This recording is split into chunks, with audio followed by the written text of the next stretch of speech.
Hello there.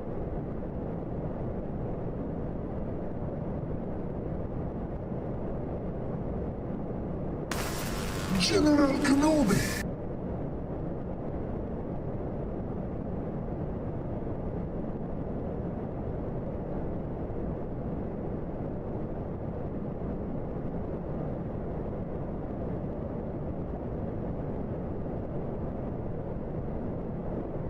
Kenobi!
Incoming transponder code received.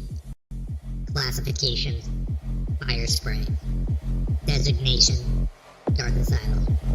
Captain: unknown. Port: unknown. Weapons profile: unknown.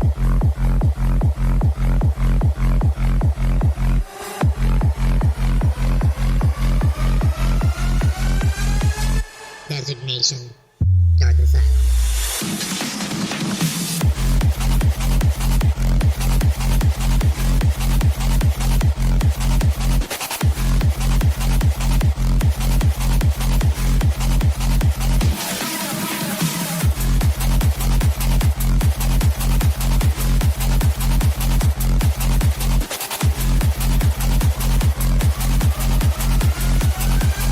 Incoming transponder code received. Classification: fire spray. Designation: Darth Asylum. Captain: unknown. Port: unknown. Weapons profile: unknown.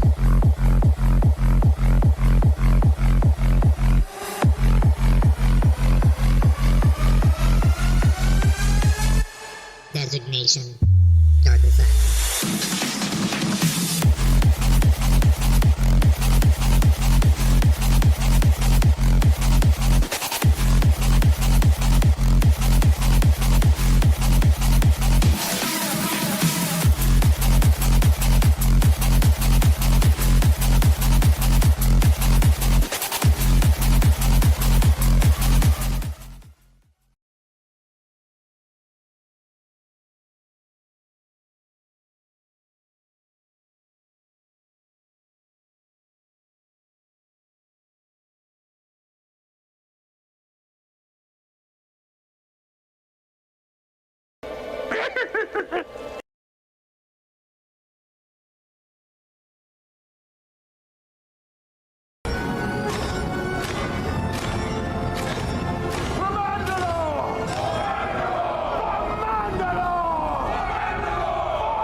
This is the way. This is the way. This is the way.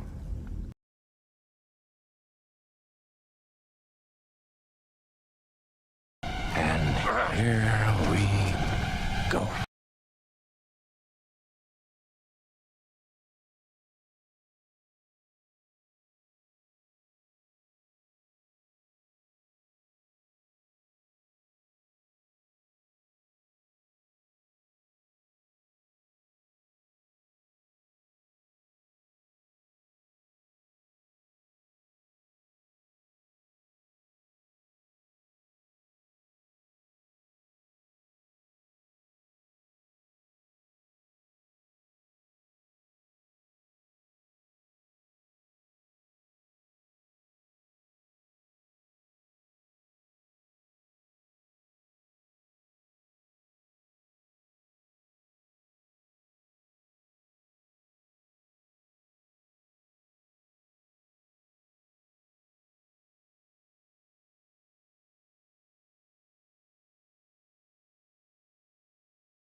This is the way.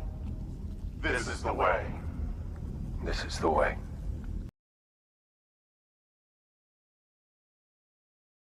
Hello there.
Well, good morning, good afternoon, good evening, good night, you awesomely beautiful people of the galaxy, and welcome again to another episode of the Darth Asylum podcast. This is episode number 8. I am your host of Darth Asylum, broadcasting live from hyperspace, and we are back, and it is Wednesday. And you know what Wednesday means? Wednesday means the podcast. So yes, we are back. It is episode 8 of the podcast, which means we are watching episode 8 of the Skywalker saga, which means Star Wars episode 8, The Last Jedi. So we finally made it.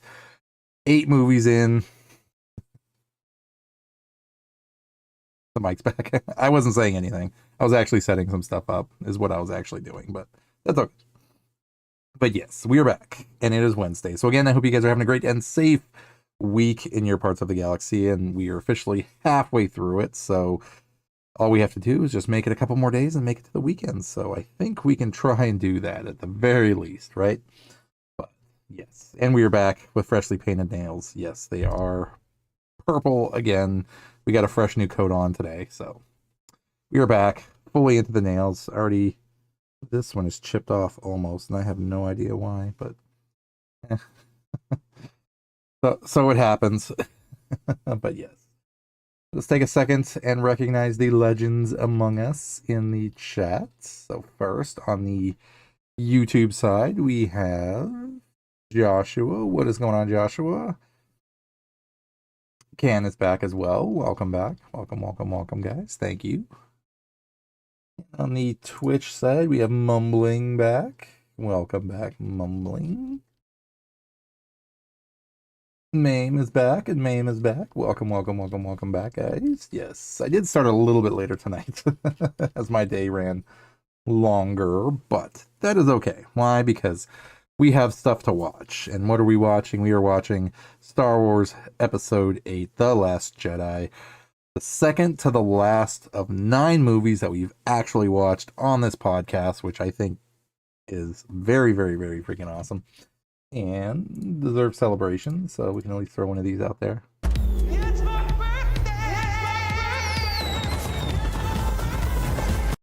birthday! So a couple different things. What can we point out first? We did some upgrades. So the first upgrade would be is we got a new updated chair. So check it out. Yes, we have a brand new chair. Actually, see? We upgraded our chair on our fire spray. So it's a little bit more comfortable. It's a little bit more excessive and accessible, I should say. So yeah, super happy about that. So yeah, we got some more comfort. Let us see. We also added some new emotes. So let me show those real quick. We added since we got a new chair, We finally added the chair emote. So we have a chair emote now officially. Let us see. We have a... I know Spino always says this, but we added a goat emote. So we have a goat with a mythosaur, quote-unquote tattoo. So that is our goat, the goat. And then we also added a raid one. So we have an asylum raid emote as well, because I have been raiding people lately, which I've been meaning to do better at and be consistent about and do. So yes, we actually have a raid emote as well. So yep, those are the three new ones. We have a chair, the goat, and the raid. And a new chair. So yeah, it's been productive. It's been very, very, very productive, especially on the channel and just overall being upgrades and things and changing stuff and adding things and doing this and doing that and all that good stuff, just because everything is always an evolving process regardless of how you look at it. So, and I also added a timer. So we actually have a timer over there, if you can see it right here. Yes. So now we can finally have a movie timestamp. So when anybody asks what time are we at, that is that over there. That is this guy over here.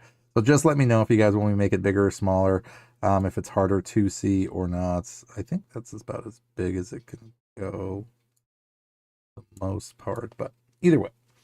But yeah, so super excited. Like I said, I hope you guys are all doing well. We are back with episode 8. Please do not forget that I also have a goal for this year, and that is to hit the 1,000 Twitch follower mark. And in celebration of that goal, I will be giving away 3 games total, potentially 4, but 3 initially. A copy of Dead by Daylight, a copy of Star Wars Battlefront 2, and a copy of Battlefield 6, the Phantom Edition. Should I be able to hit within this year's time frame, and the Force wills it, yeah, 1,000 followers. And right now we're sitting at just over 830, so getting there for sure. So thank you guys again for the support. Thank you guys for being the awesome legends that you all are. It is always an honor and a privilege for me to be able to hang out with all of you. Please remember that. Please, please, please.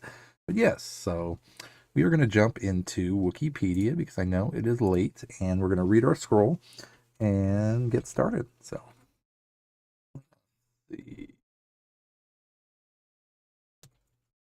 Wikipedia is the only media that we trust that actually has source material that essentially came from people that absolutely love Star Wars, and I know that.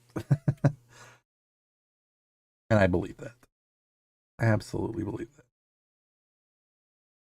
Star Wars Episode 8, The Last Jedi.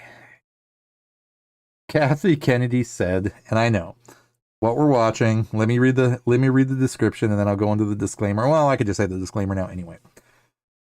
The sequel movies, now that we're fully into them, please share your thoughts, opinions, aggressions, whatever, joys, sorrows, whatever. This is a podcast, so please, if you feel like engaging, definitely engage.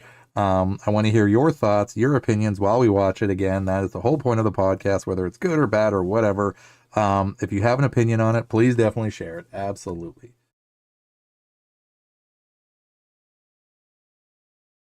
50-50. Yeah. Oh yeah, we're gonna get a whole new sequel trilogy at the end of this year, probably, just because of what people are going to end up doing anyway. So just saying, I wouldn't worry about it too much with what exists and what people are gonna non-canically create that does exist. So it's okay. So anyway, Kathy Kennedy said, we're looking at someone to do the Empire Strikes Back of the series. I took that assignment very seriously, maybe more seriously than someone would have liked. I guess to me that didn't mean making something that just had nods to the Empire. That meant trying to genuinely do what Empire did. And that's a quote from Ryan Johnson. Hunter, what's up, dude? General Kenobi. Let's see. So Star Wars Episode 8, The Last Jedi, marketed as Star Wars The Last Jedi, is a 2017 film written and directed by Ryan Johnson and produced by Kathleen Kennedy and Ram Bergman.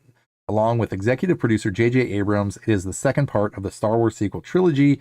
The film sees the return of Mark Hamill, Carrie Fisher, Adam Driver, Daisy Ridley, John Boyega, Oscar Isaac, Lupita Nyong'o, Domhnall Gleeson, Anthony Daniels, Gwendolyn Christie, and Andy Serkis.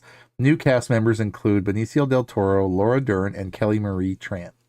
The Last Jedi begins immediately after the events of Star Wars Episode 7, The Force Awakens, set 30 years after the conclusion of the original Star Wars trilogy. It continues the story of Rey and her discovery of the exiled Jedi Master Luke Skywalker, along with the story of the war between General Leia Organa's resistance and the First Order. The film was released on December 14th, 2017 in Hong Kong, Mexico, Latin America, and European countries. December 15th, 2017 in North America, and January 5th, 2018 in China. Some North American theaters offered special limited advance showings on the evening of December 14th rather than the traditional midnight showing. The Last Jedi garnered 4 nominations at the 90th Academy Awards, including Best Original Score and Best Visual Effects.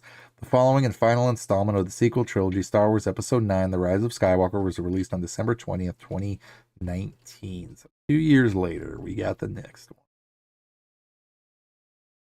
Grave Walker is with us, and he has reached a 30 stream streak. Congratulations, Grave. I know your streak is longer than that. It just broke whatever time it happened to be. But I am doing well, sir. Thank you for asking. Yes, I was announcing to everybody earlier, and I'll totally repeat it too, just because, and then I won't take too much longer so we can get the movie going. But we repainted our nails, so we got purple again.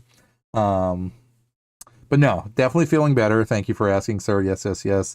I hope you guys are doing great in your parts of the galaxy as well. It is Wednesday, Thursday for you guys, I know. But yes. Oh, what's happened? I'll show you guys real quick. So, first thing is we got a chair upgrade. So check it out. Yes, we did upgrade our chair. So there it is. In all its glory, our brand new fire spray chair for the stream. So there's that. We got a brand new chair. Woo! We also added a timer. So now we officially have over there, right there it is. Right here is we're going to have a timestamp timer. So when I hit play on mine, I'm going to hit play on this. So anybody that needs or wants the timestamp, that is going to be it right there. Yeah. So, oh, thank you for that. Yes. It's a little bit more detailed, and the other one was kind of, but it was more plain and blurry and not as graphic and detailed. So yes, definitely an upgrade, and I'm happy for it because this is the chair that I have in my fire spray. Yes. And it helps with the cosplay too. Let's see. And then what else were we talking about? Talked about the giveaway, which everybody already knows about. Oh yes. And we added some new things to the channel in the case of, And here we go. we have a new here we go. So we added that to the redeems. We also added, so in honor of the new chair, we have a new chair emote. In honor of Spino always saying, we added goats to the stream. And then we also added because I've been doing raids a lot lately and I noticed I didn't have it, I have an official Asylum raid emote as well. I need to set up another Smexy man. Thank you, Bob the Rockstar. Oh, well, thank you, man. Yes. So yeah, that's the official chair. That's the official chair emote, which absolutely rocks this chair. It's the same chair. So we have an emote of it now. That chair right there. Bob, I hope you're well, man. Oh crap, ads. Let's see what. So yes, that is basically going to be it. I will wait till the end of the ad break to start the stream. Let's pull the eject seat.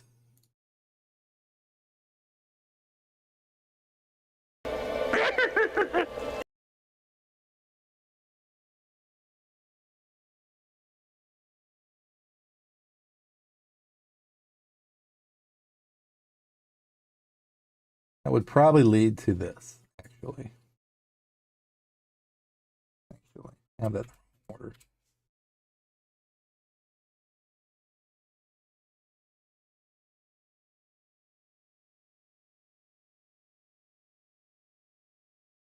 Nice.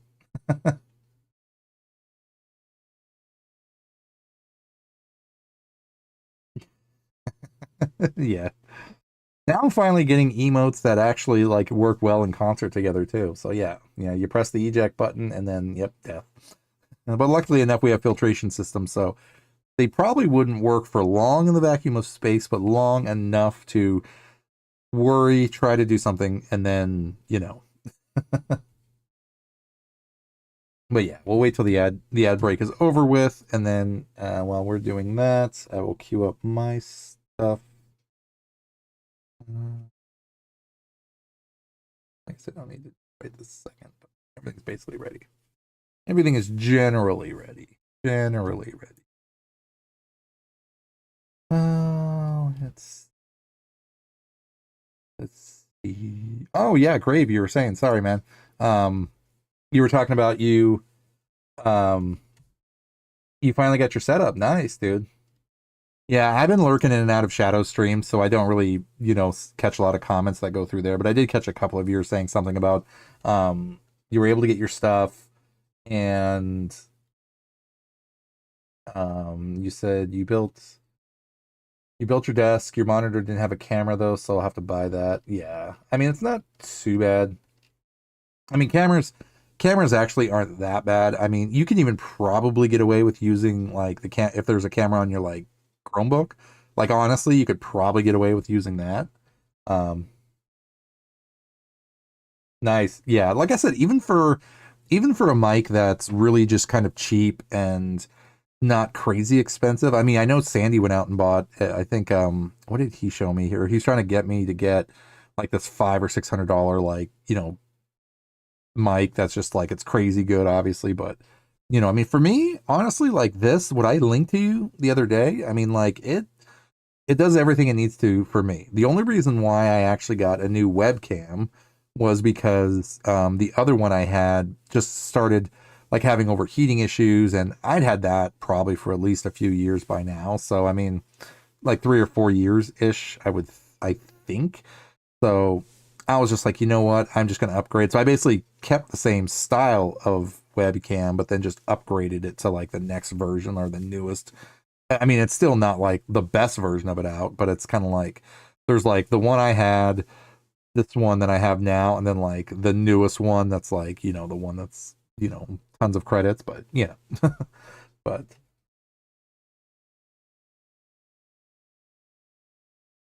OBS has that's a perfect way to say it, mumbling. Thank you very much for that. Yes, absolutely. And honestly, dude, like I did the same thing with Tombstone, Beskar Ben, that we met up, we chatted on Discord, and he was talking about like he had gotten a really good mic too, but he's just like, I'm just having problems with all this feedback and random whatever. So I'm like, you know what? And he uses OBS, so I was like, let's just meet up, we'll talk it over, and then I basically set him up with the same exact like audio settings that I use for my mic. And honestly, I mean with the with the well, now this is falling apart. So I'm pushing everything around. There we go. With everything, like just this mic alone and a little tiny, like the only thing I added was like 2 different actual pop filters to this thing, and I probably don't even need both. I just ended up getting them at some point. So I have like this little foam pop filter over it, this little like cap basically, and then the actual like pop filter that you see like people doing like voiceover work for and stuff like that. But without the mask and without the muffling that comes from the mask, just because your voice is being like obstructed, like I think the mic works perfectly fine. I really do. So, and like I said, Monster uses the same mic and he sounds perfectly clear.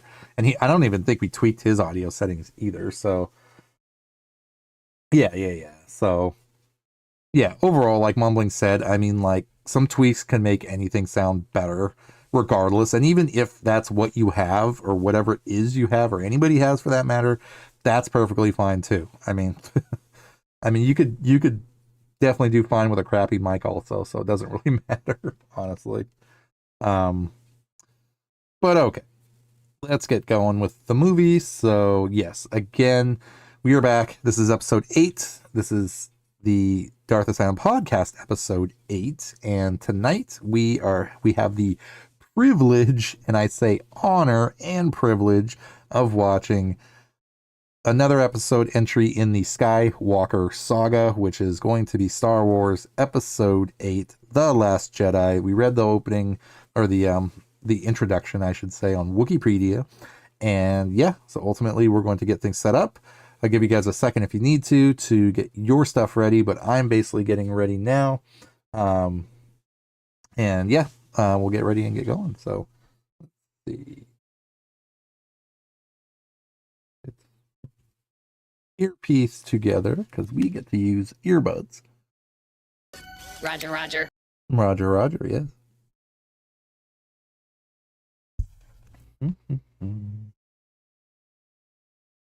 Yeah, I didn't expect anybody to be showing up, honestly, for The Last Jedi or even Rise of Skywalker. So those of you who did show up for the podcast, thank you for your support, because I know it's definitely probably not the movies, it's the channel. So again, thank you very much.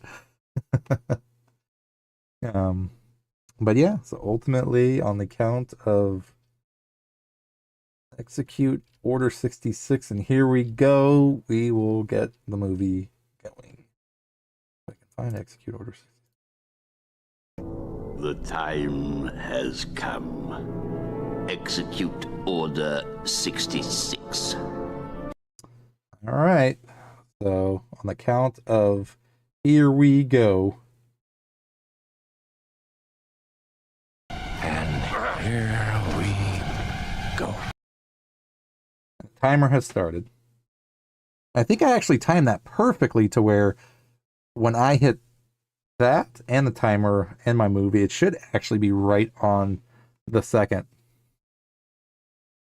My chat will be spared.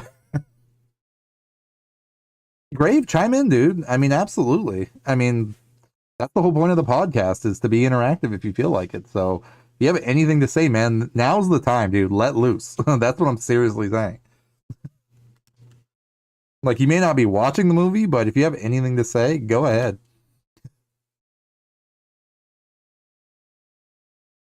I mean, in all honesty, seriously. I mean, like if you want to talk about it, because I'm going to be talking about it as the movie goes on anyway, just because I'm getting more and more fired up doing these podcasts, meaning like I'm being more, not just quiet, but at the same time, like, you know, I want to talk about scenes. I want to talk about characters. I want to basically keep the conversation going, so there's no like real silent points like we're playing a game either. So, oh yeah. Kenobi.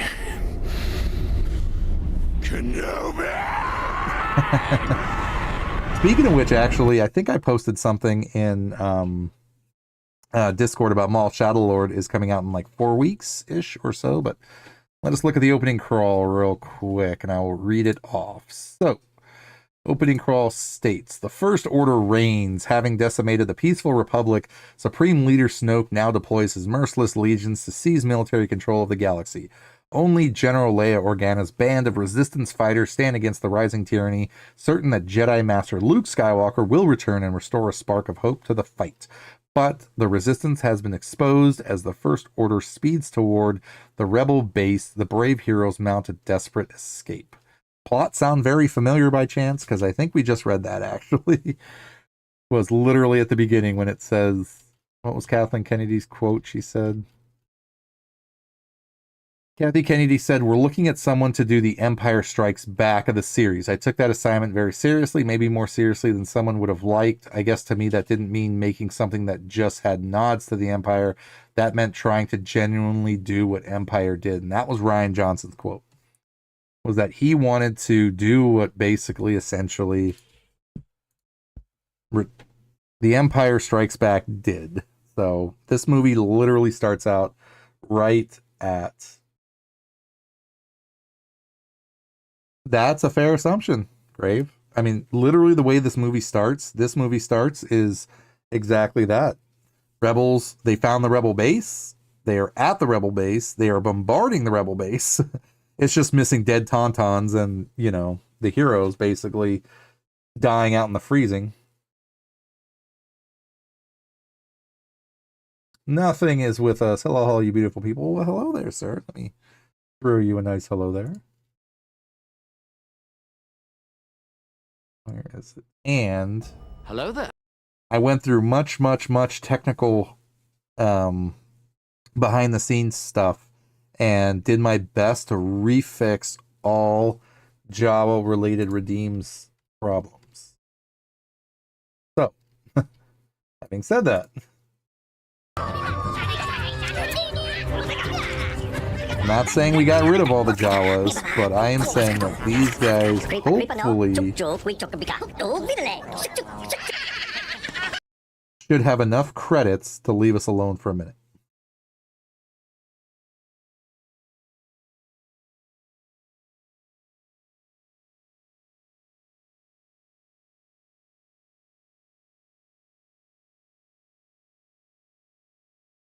I do like how Poe Dameron does screw around with General Hux right here, though. Where he's like, I'm looking, and he calls him General Hugs. Skinny guy, kind of pasty. Look, I can't hold forever. Yeah, I mean, there's positives and negatives. Maybe more negatives than positives for people, but you know, that's okay. The hero character is going and finding a Jedi Master in a desolate planet who doesn't want to train the hero, but in the end agrees. Yeah. Well, I think Chewie basically like threatened him, probably threatened to tear like his arms off or something like that.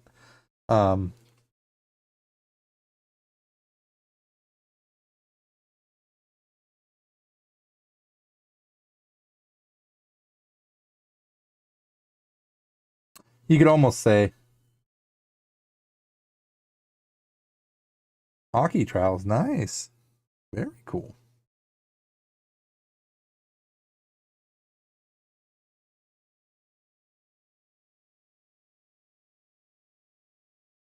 If you enjoy this movie, then I'll. But I personally find it annoying, stupid at times.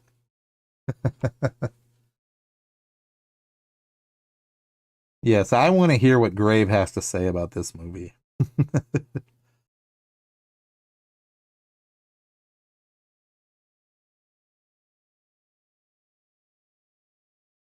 My weapon systems are down. I mean, you could almost say that like Poe's run right here, where he's taking out the cannons, it's kind of very Death Star trench like, but at the same time, I mean, that's basically like a Star Destroyer run, taking out like the cannons and everything. So, I mean, I don't really find that too reoccurring, I guess, in that sense. That's just general strategy when it comes to actually like going after the for that I'm going to need a Microsoft Word document. Are you going to need unlimited cloud storage space for whatever you're going to write for this? Yeah, Grave, I think did you stream it all today? I didn't see, sorry.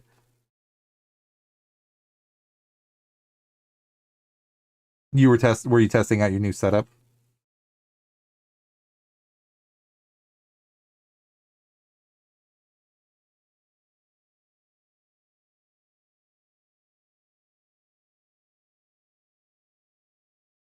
You were testing stuff? Nice.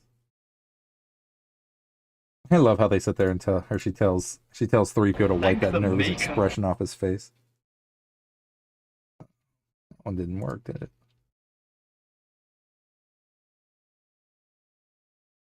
Thank the maker. That one worked. One stream you miss, I know, huh?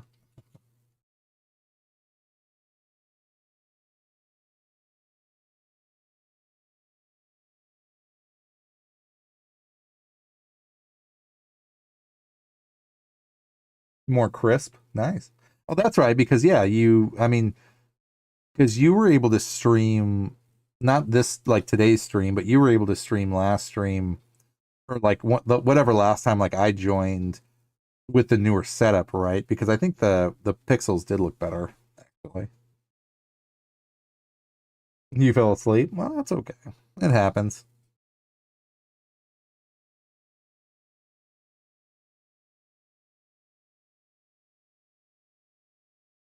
Oh, there's Tali.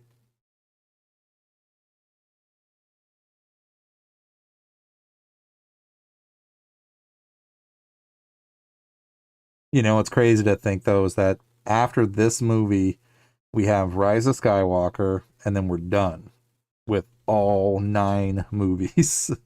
Like, that is freaking crazy to think about. And after 9, we'll have 10, which is going to be Solo, a Star Wars story.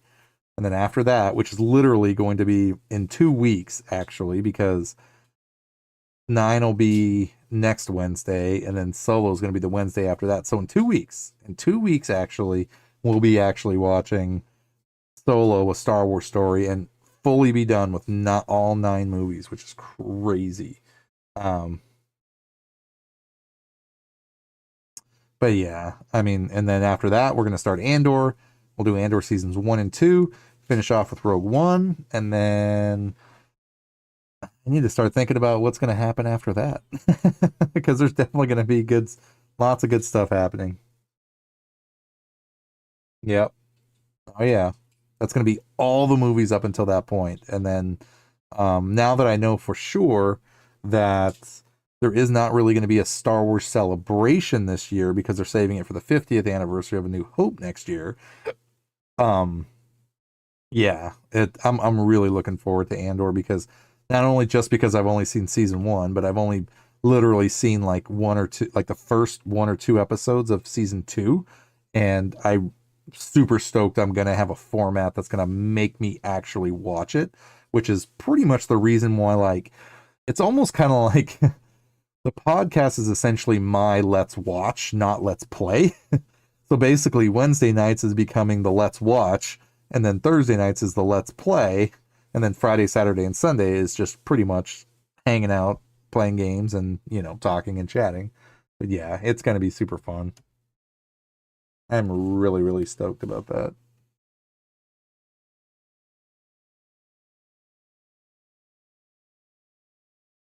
Mhm.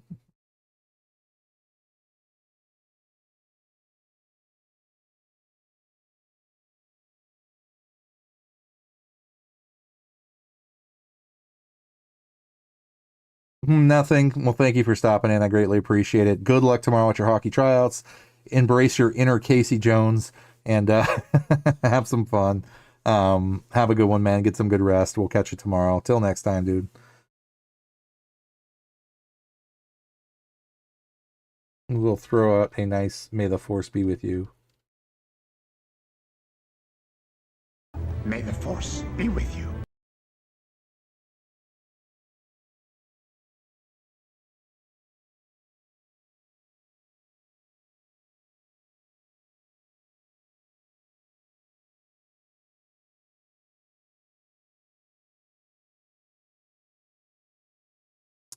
And they make the big ship go boom.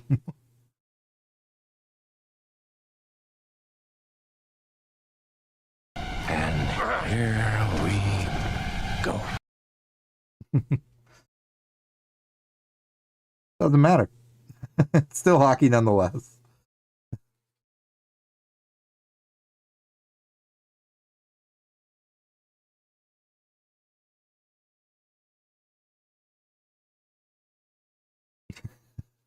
You'll still do great out there, though.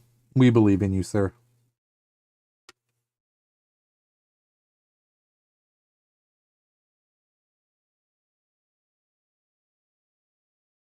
I love this scene, though, right here, where he says, "I'll take this in my chambers."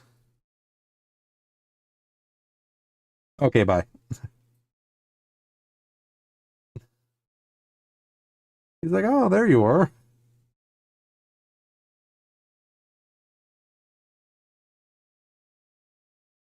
You know, and what's scary to think, though, is that even if Snoke, spoiler alert to anybody that hasn't seen the sequel trilogy out yet, but this has literally been out for approximately almost 10 years now. So, um, it's interesting to know that ultimately, if Snoke is a part of Palpatine's power and he's still able to do what he does, that's pretty impressive, actually.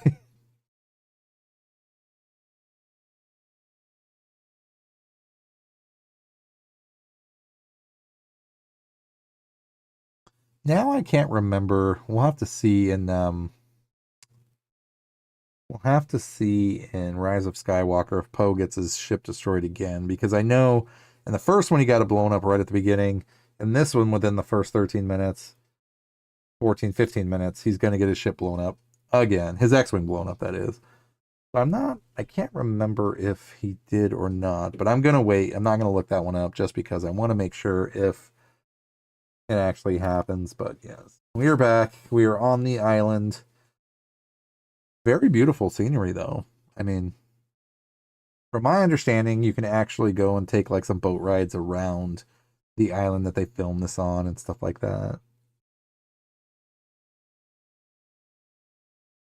But yes, I would definitely have to agree that the direction of Luke Skywalker in this movie and sequel trilogy really definitely was a lot different than expected. That's for sure. Absolutely.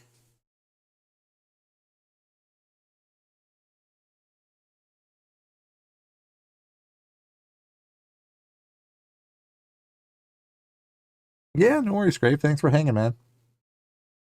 I'll just be sitting here talking to myself. Master Skywalker. Yeah, I will definitely comment that for sure. That coming from the Legends universe, which was the EU expanded universe that even Lucas did not recognize, and he made that, George Lucas made that very clear, that only he truly saw the movies, the Clone Wars cartoon series, generally the only canon. So even the EU is considered multiverse, which is fine, which is absolutely fine. But again, I feel like, again, the expanded universe gave us a different time frame period where we got to see a whole bunch of craziness happen, and then now we're kind of witnessing a newer multiverse kind of thing happen. And yeah, it's definitely different. It is definitely different. The porgs are pretty cute, though, I have to admit.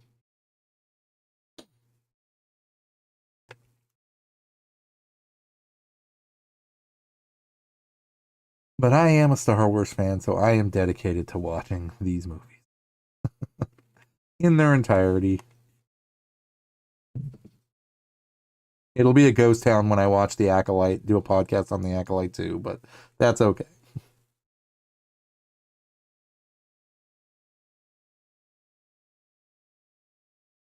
Okay. And then Chewie gets sad because he's like, wait a minute.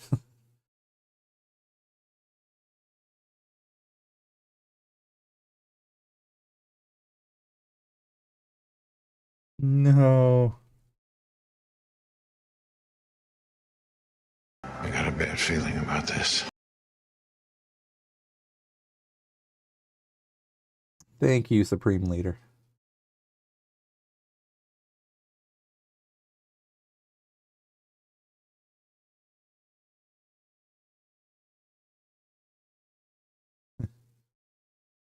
Kerr's weakness can be manipulated.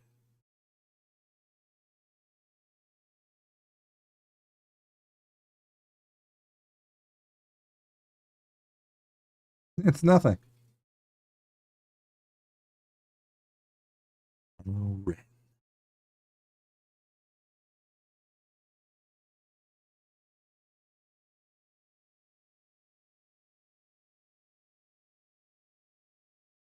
Raw, untamed power.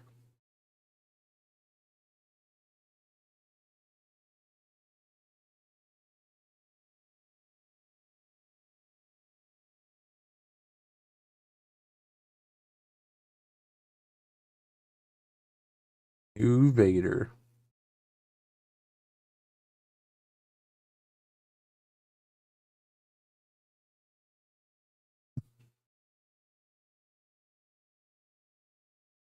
Gave everything I had.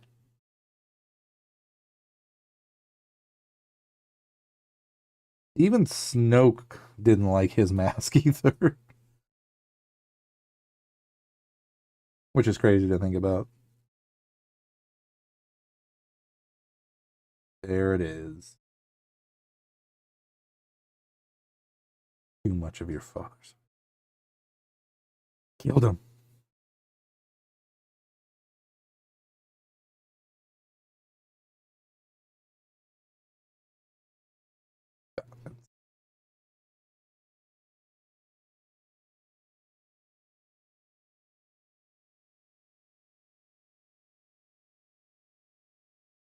That's probably one of my most favorite scenes in this.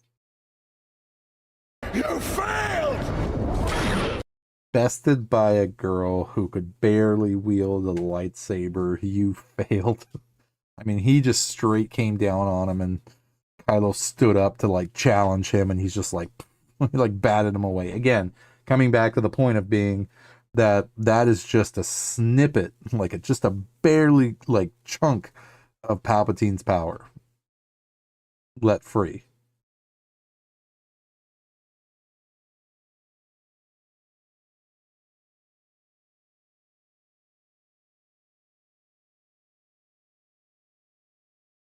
Barely a chunk of his power.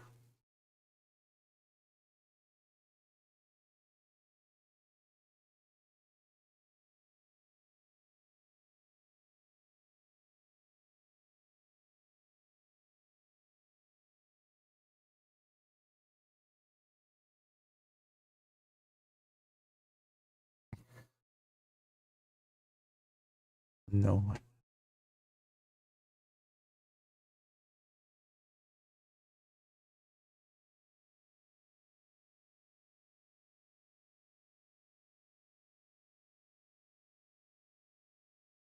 Hermit Luke.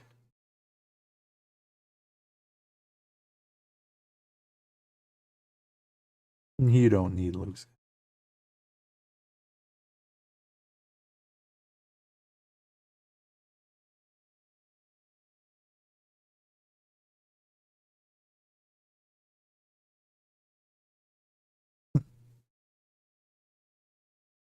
Yeah, that's pretty much what everybody thought. He went to the most unfindable place in the galaxy just to miss everybody. Even with Chewie tearing his door apart, he still doesn't want to even deal with the galaxy, the rest of the galaxy, for his failure.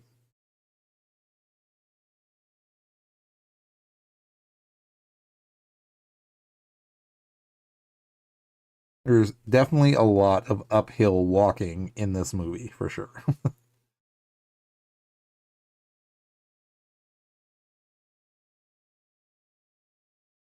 At least he still drinks his milk, though.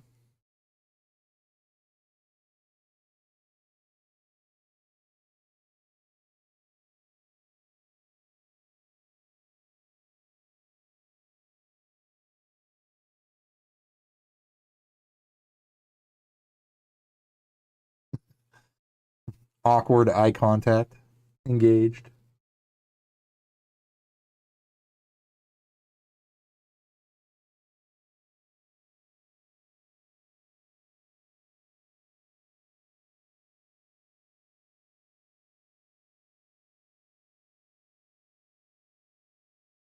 Well, before Luke went all hermit, I mean, at least we got to see some action Luke after Return of the Jedi and The Mandalorian, though. So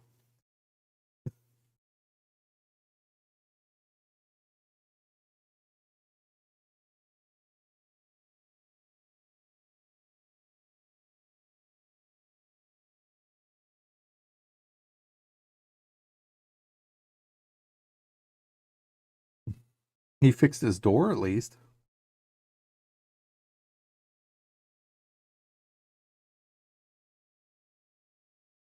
Their all their legs have to be burning on fire at this point because they literally have been walking uphill like this entire like every scene they're walking up a hill.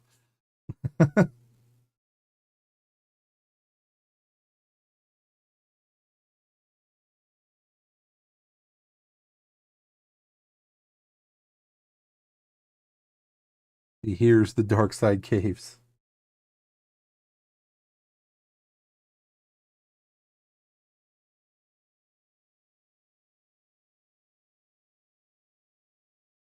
Well, he didn't know any better on Dagobah, so what does it matter with Her going into the spooky cave on this planet. I think the evil version of herself.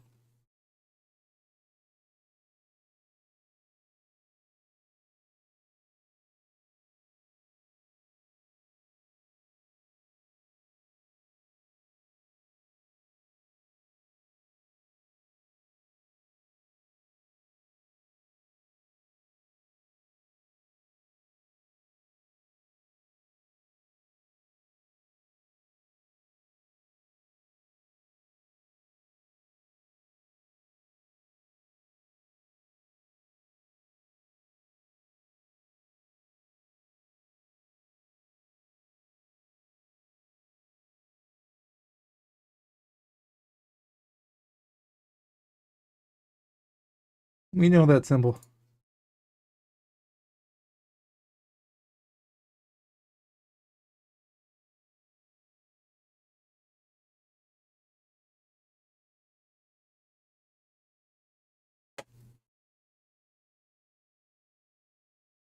I'm Ray from nowhere.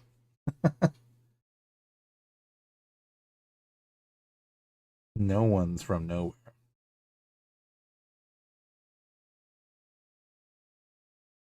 Why are you here, Ray from nowhere?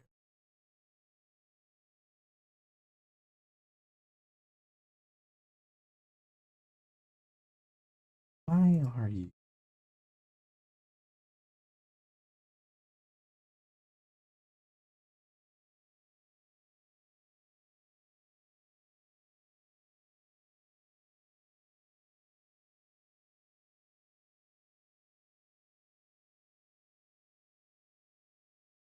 I'm afraid.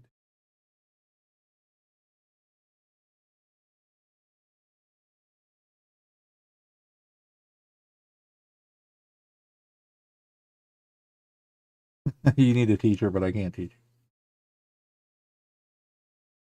That is pretty funny, though. I've seen your daily routine. You're not busy.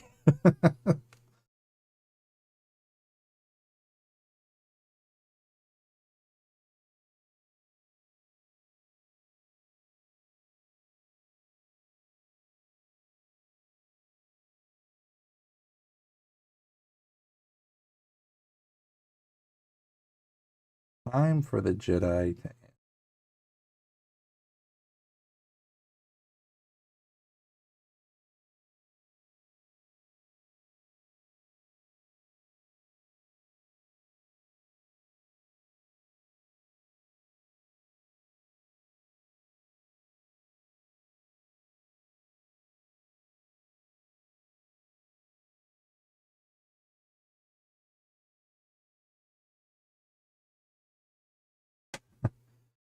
She slaps him.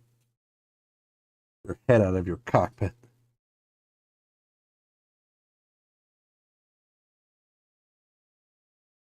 Need you to learn that.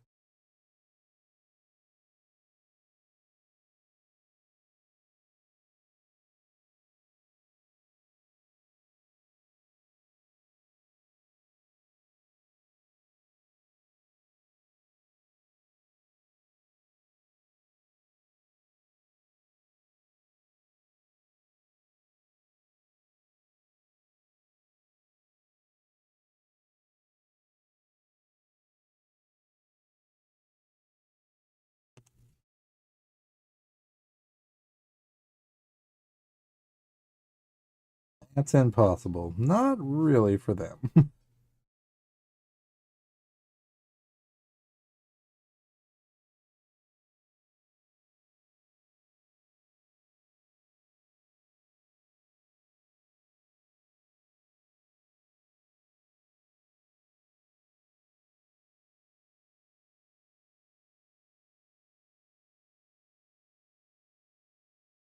That's impossible.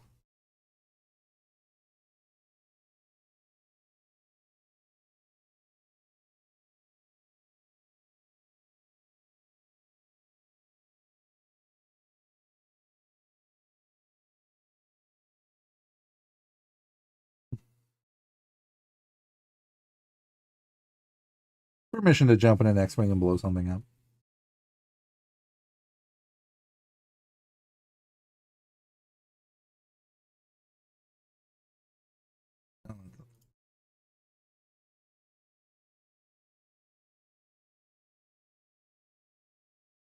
Yeah! Rebels! Rebels! Empire sucks! Rebels! Yeah! Rebels! Oh, Talia.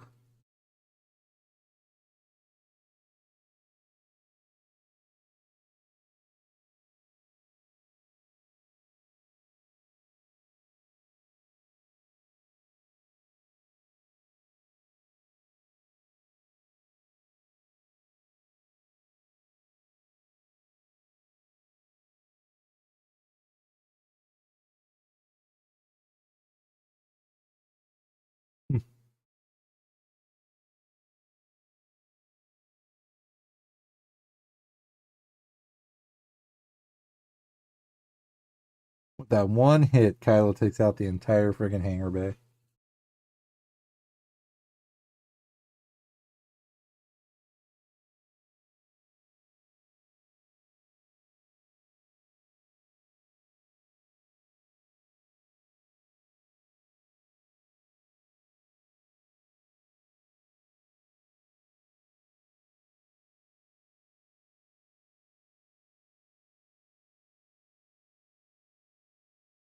Oh man, that's brutal.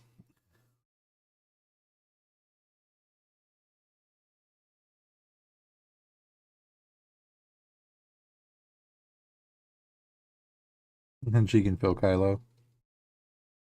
Let's see. Who died?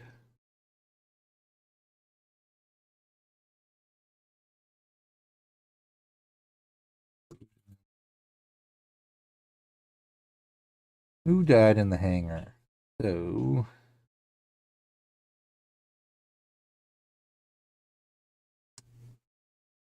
Star Wars Episode 8, The Last Jedi. The hangar explosion on the MC-85 Star Cruiser Radis, caused by Kylo Ren's torpedoes, results in the deaths of several Resistance pilots and crew members. Lintra, a specific pilot named Lintra, is confirmed to have died in this hangar explosion, as other casualties. Numerous unnamed Resistance pilots, crew members, and mechanics are killed when their parked X-Wings and fighters are destroyed.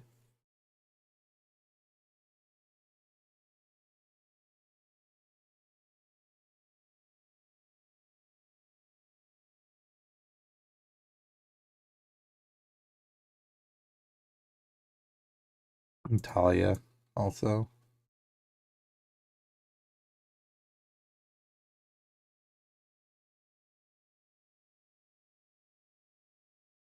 There's a Tali Lintra.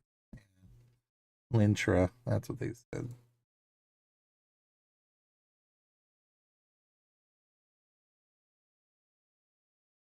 Yeah, that's Tali Lintra. Wasn't Tali, yeah, it's Tali Lintra.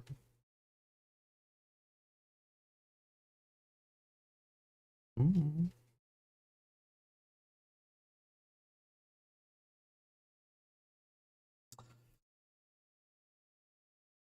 But if anything else, we still get to see Leia use some force powers, so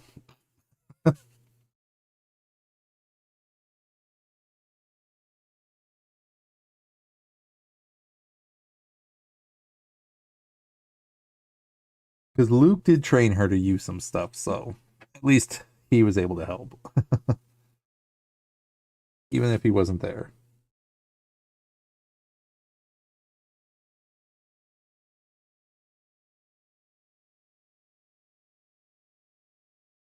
Oh, poor Carrie.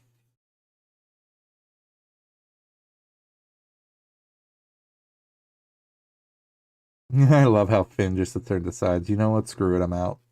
I'm gonna run and go find Rey.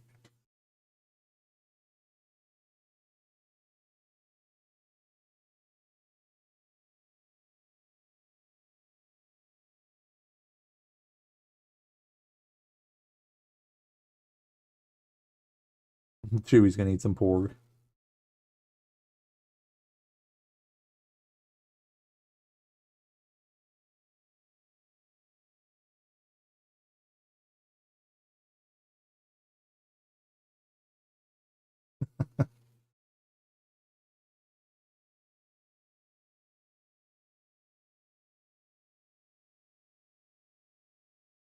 Well, you already cooked them. I already miss Admiral Akbar. I know.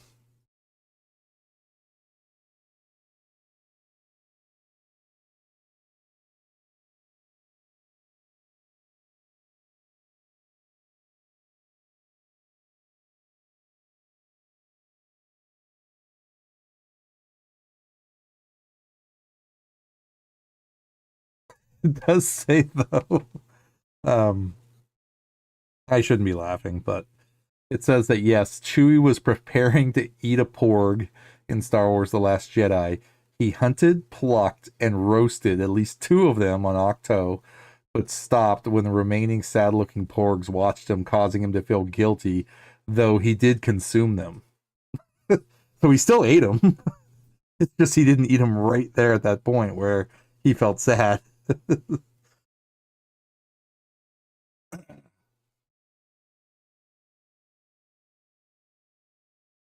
Tomb is back with us. What is going on, sir? Hello there. Now he begs you to help him in the struggle. That's a cheap move.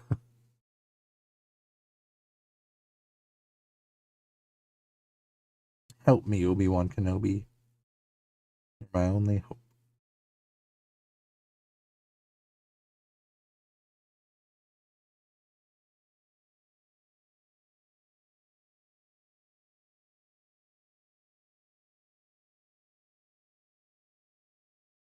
Tomorrow, at dawn, 3 lessons.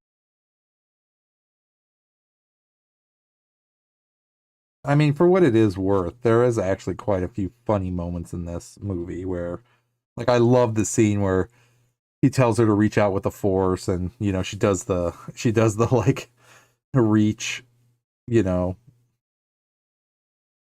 and then he like shakes his hand, and then like he takes the thing and starts tickling her, and he's like, oh, I feel something. He's like, you feel it? Really? You feel it? You feel it? And she's like, yeah. That's the Force. And she's like, oh my God, I can feel it. I can totally feel it. And he smacks her. It's like, oh, you meant reach out, like, reach out.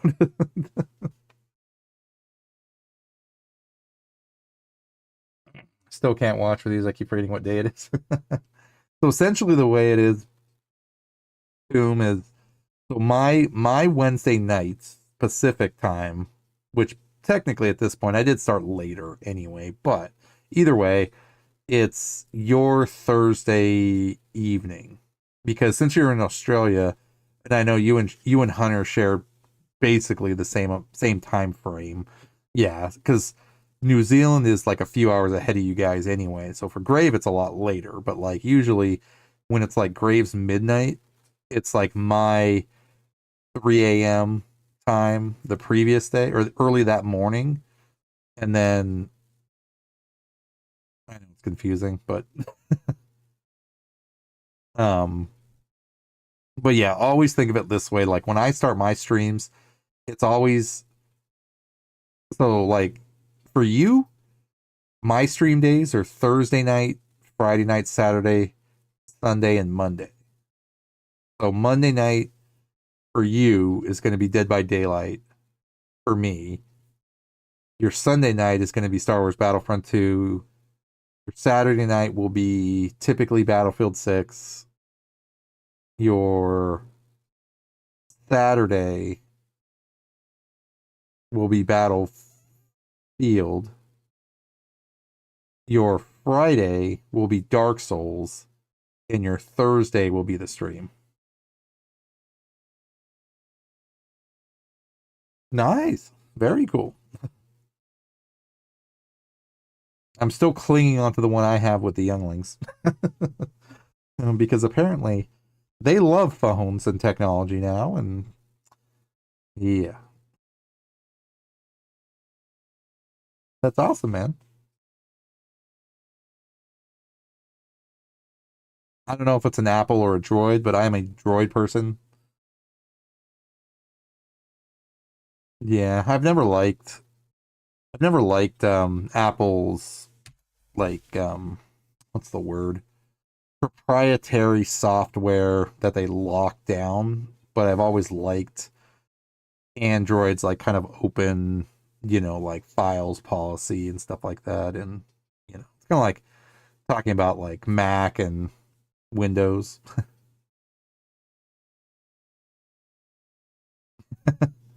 I think no, actually, I'm still rocking the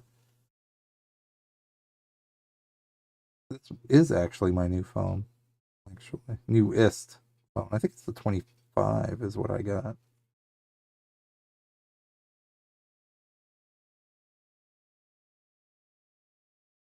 Yeah, I got the 25. Yeah. Sweet. Well, let me know how that works for you, man. I'm sure the second one of the younglings destroys mine, I'll be getting the 26 at some point. Breathe.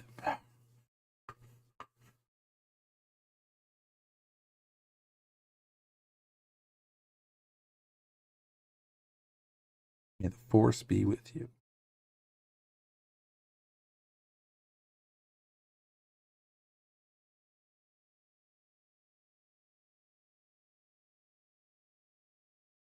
That's exactly why you got the new one. Yeah.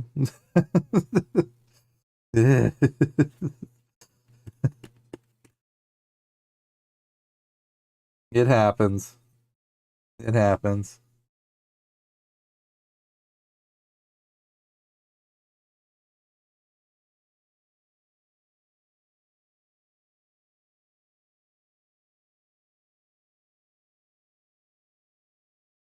Yeah, it's funny. We were actually talking about that earlier, Ben, about audio settings, and Grave said he was going to get the same mic that like me and Monster have, and we were talking about just like mics in general and how like we kind of walk through, and Mumbling was in the chat earlier and said that even you can even tweak any mic to sound better in some way, shape, or form through OBS and other programs and things like that specifically. And I completely believe it, because I told them about the story of how me and you got together and we're going over like mic settings and stuff like that.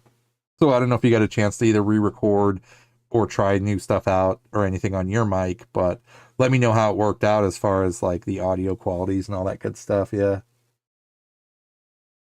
Technology and water do not mix. Nope. Nope.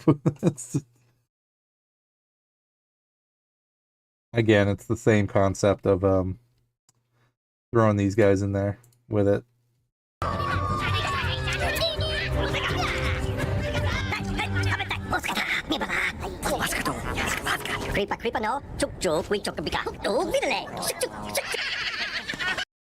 Yeah, those guys.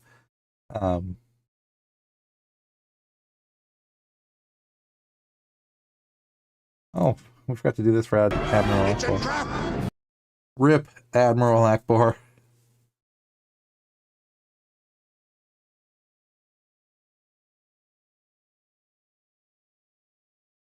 The guy that used to mop it. Like Finn was essentially a janitor in the First Order. You're doing a playthrough for streaming? Sweet. What game are you going to be playing?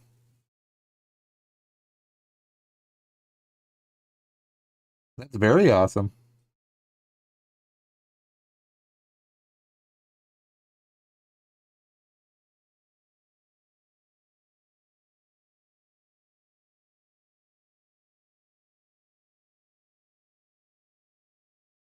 Force Unleashed. Nice. Very, very cool.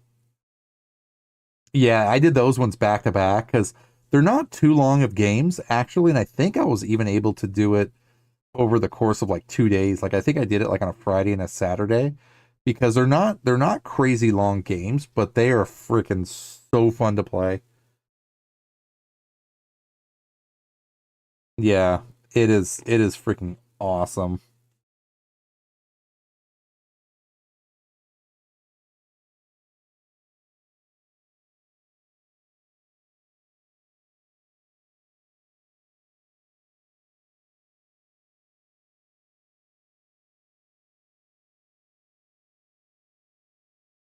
Get their shields.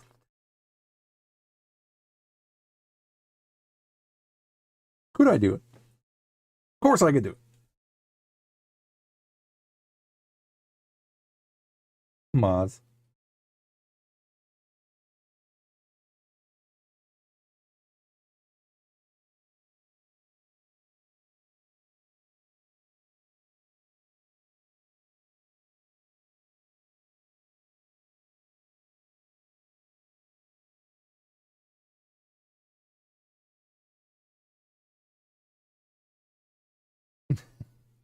Oh, yes. C-3PO, so innocent. He's like, oh my, this code breaker sounds like he can do everything we can, everything he can. She's like, oh yeah. Yes, he can. They're like, ugh.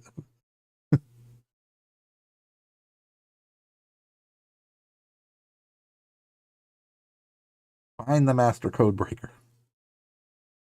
But I am excited to introduce also that there is a timestamp timer now. So over there at the other end of the stream, there's officially a timestamp timer for anybody interested in what timestamp we are watching the current movie or TV show.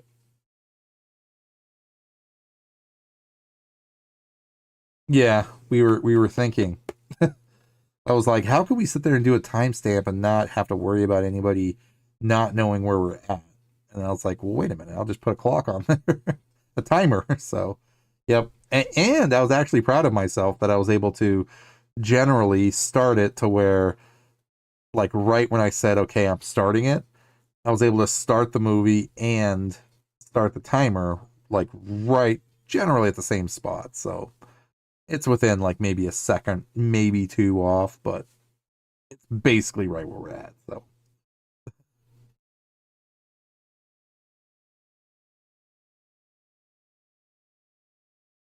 You're gonna watch now.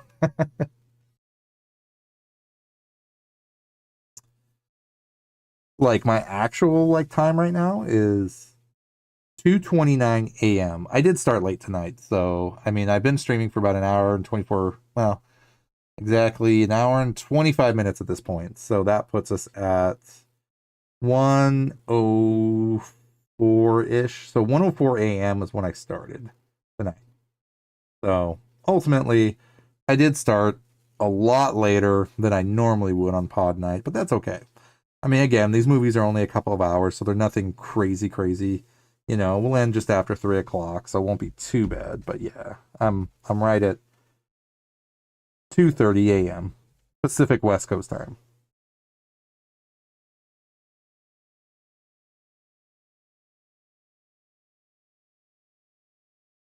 But without having to screw up the movie or anything like that, the way I'm watching it, um, I can officially say that is right where we're at. It's 46 minutes in. So about an hour, I'll take a cosplay break so I can rehydrate and grab a snack while watching the movie and talking with everybody too. So,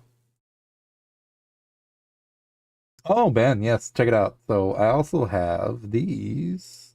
We added this redeem. And here we go. And we added some new emotes. So we have an official chair emote because I did upgrade the chair. So I did get a new chair, by the way.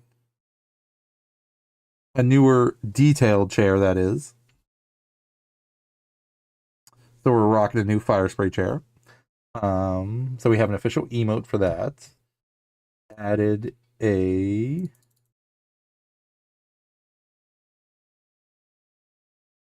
goat emote with the Mandalorian symbol. Now we have a goat emote. And then since I've been raiding people, I realized I didn't have a raid button or a raid emote either. So now we have an Asylum raid emote also.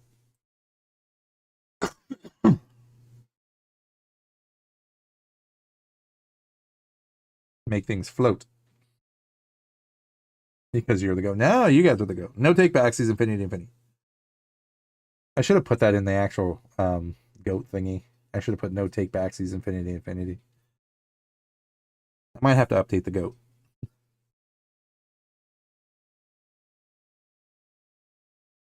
Here's the funny part I like. The balance binds the universe. Okay. We'll do it together. Close your eyes. Breathe. Reach out.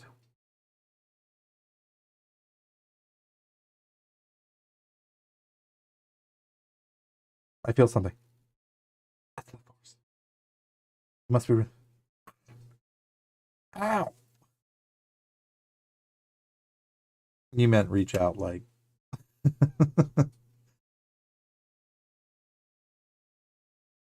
Should have a goat with your helmet on. I actually have an alternate one, which I was screwing around with because we've been talking about AI. So I was curious to run an AI image, and I legit ran a goat, a goat wearing Mandalorian armor, and I literally have a picture of a goat wearing full Mandalorian armor. Like legit, like a goat like that. I think it's the same goat actually, wearing Boba Fett's armor. Like I legit have one of those. That was AI generated, and I was just like,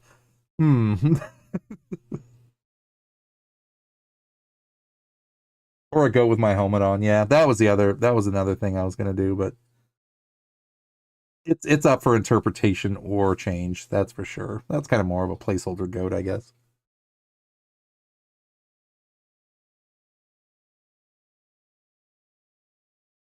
I could always just have the goat with like legend behind it or something.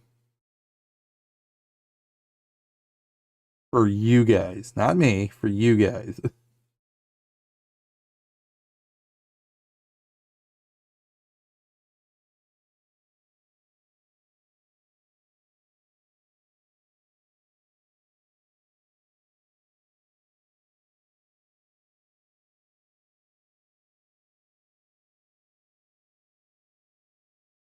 Um, One of the more popular ones that I know people use, but it's limited, is like Google Gemini for AI for image creation and stuff like that.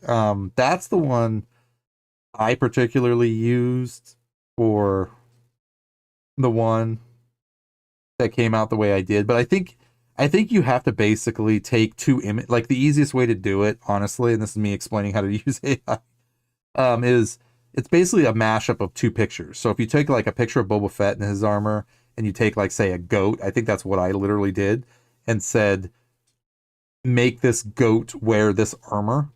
Like it literally took both pictures and just like melded them together, and then that's what it came out with. So it wasn't specific as like put Mandalorian armor on this goat kind of thing, but it was more like, you know, take this picture and put it on this object kind of thing. So it's kind of more like a blend of use of AI versus like it creating something out of nowhere because it had source material to work with.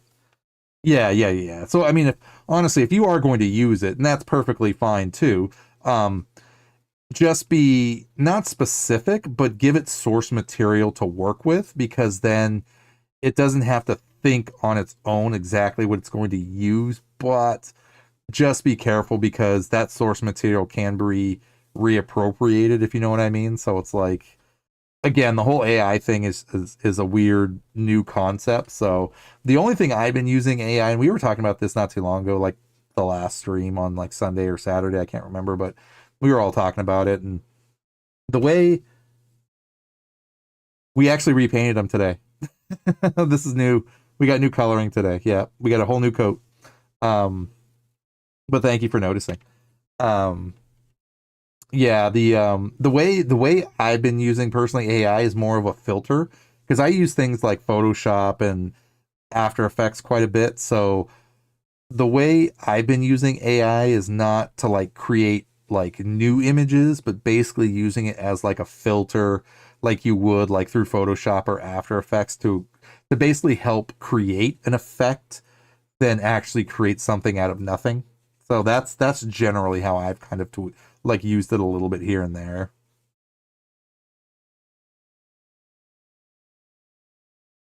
I know everything I need to know about you.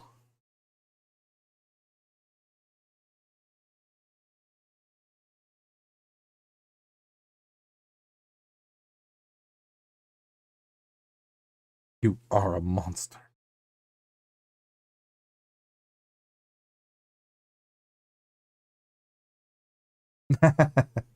Yeah, look up. I mean, Google Chrome is pretty standard at this point, but yeah, look up Google Gemini is what it is, um, and it'll say like create image.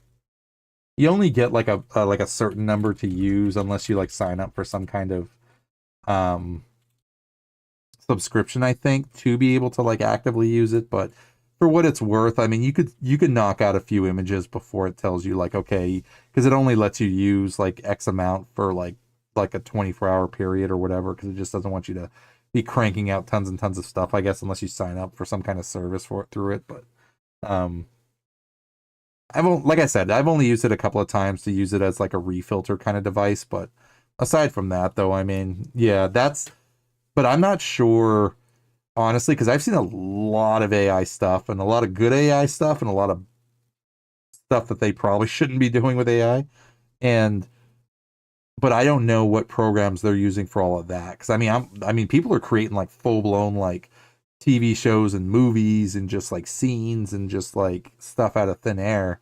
And again, I was saying this at the beginning of the stream is that we're gonna get a full blown sequel trilogy through AI just because people are going to create it. That's going to override whatever these films came out that people have a problem with.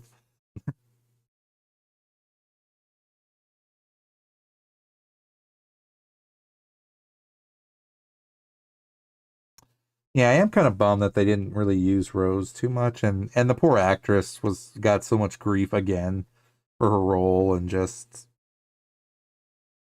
But I think Rose was a really cool character in this, though. She had that feisty rebel kind of, want to get back at the First Order because obviously her sister got killed during the bombing run and stuff like that.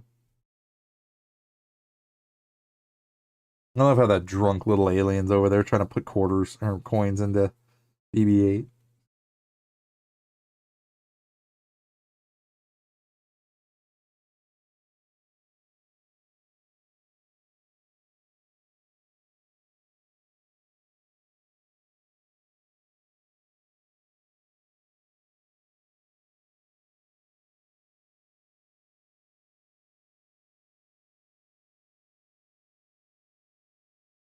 And Canto Bite.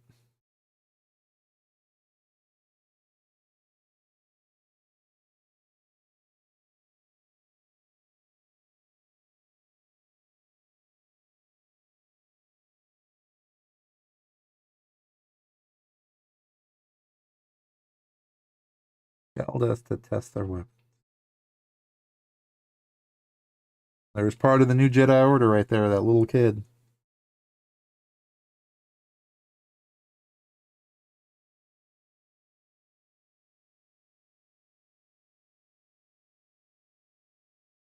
It was good, but the mouth thing was a bit off.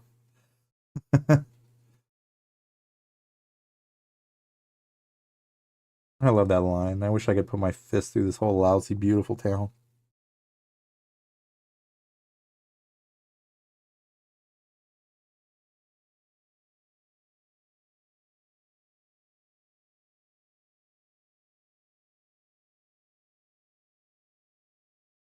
The Master Code Breaker.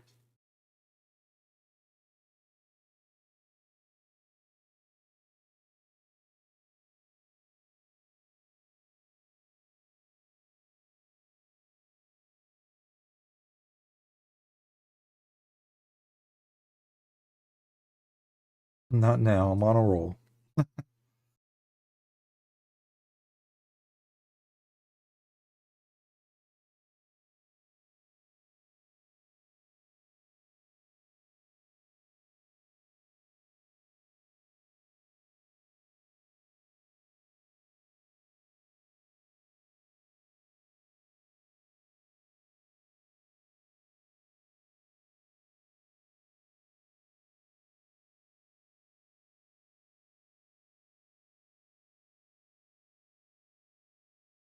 With the way they were pushing Ray, you almost would have thought she would have went light side double bladed.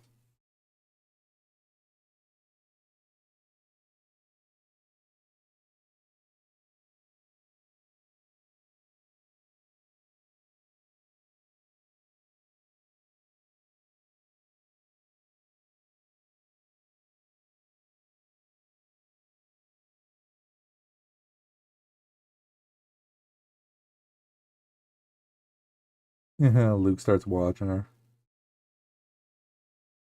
Like, all right, she's concentrating.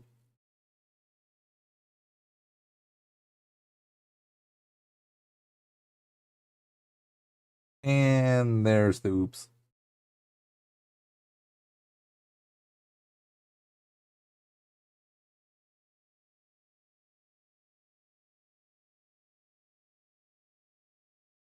And then he's walking away like, eh. I love how she says, they don't like me very much, do they?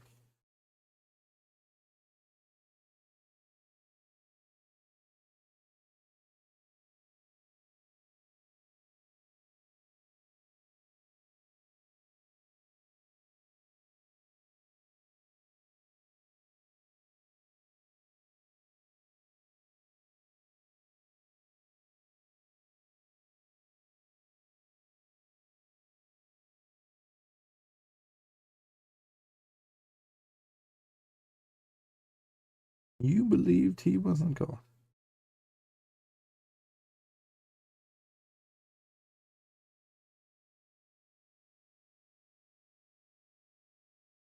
My nephew.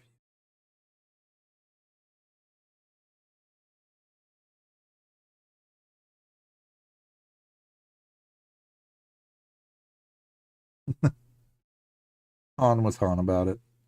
Alrighty, I am going to take a quick cosplay break, but I will still be live on the air, so I'll be right back in 1 second. But the chair will still be here,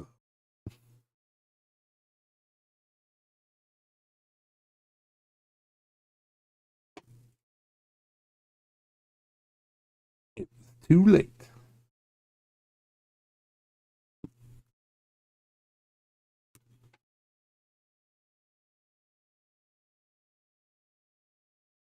Any turn.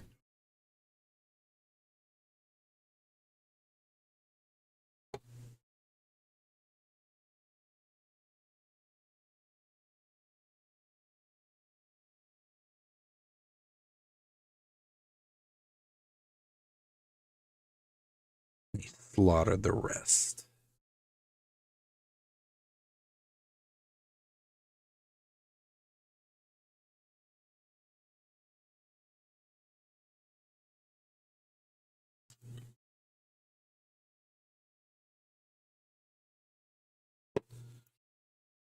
I failed because I was Luke Skywalker, Jedi Master.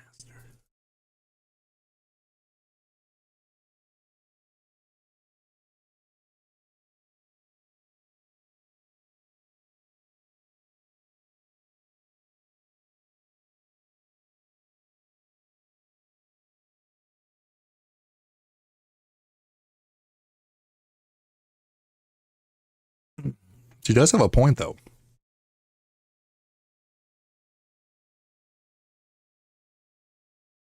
You didn't fail Kylo. Kylo failed you.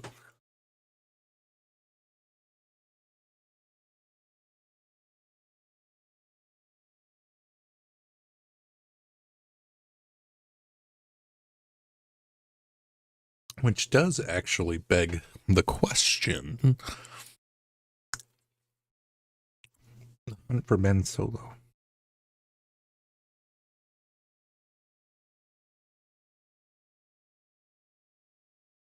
So it says, The Hunt for Ben Solo was a proposed independently developed Star Wars film by Adam Driver and director Steven Soderbergh that was ultimately rejected by Disney execs in 2025. Developed over 2 years, the script written by Scott Z. Burns would have followed Ben Solo after The Rise of Skywalker, but was shut down because Disney didn't see how the character could still be alive.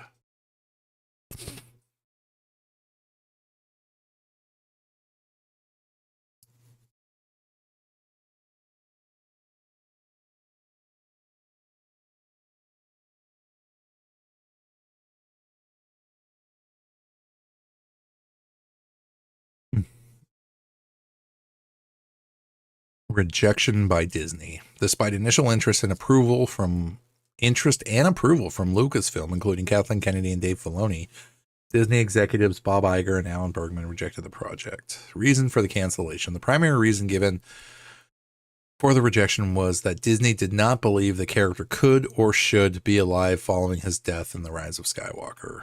Reaction. Soderbergh expressed significant frustration, calling the decision insane and noting it was canceled without a discussion regarding the budget.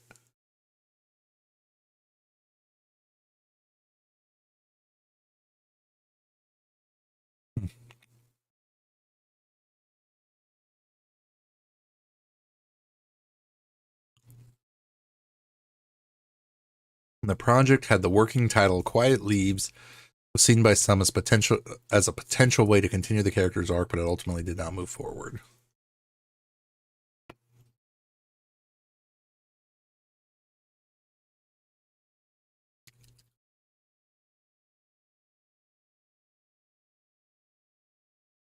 He can break him into Old Man Snoke's boudoir.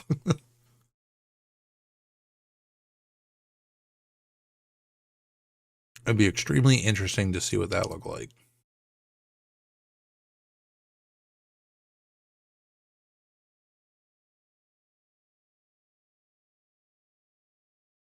Did he just? Yeah.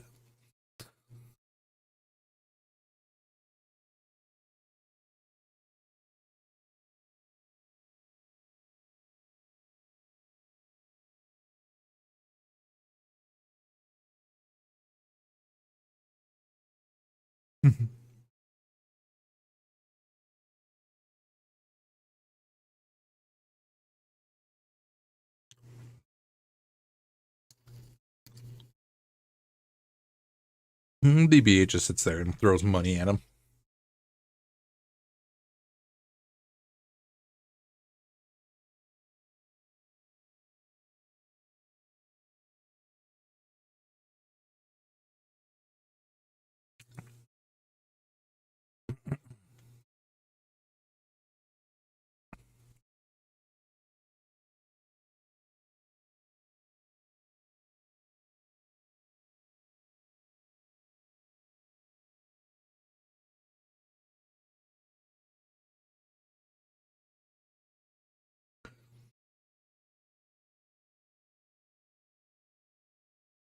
Hmm.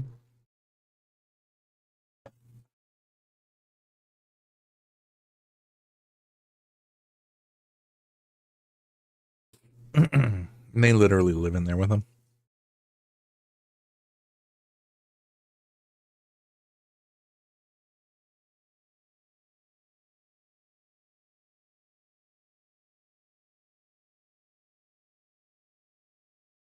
You know, I also don't have a resistance badge either, do I? Hmm.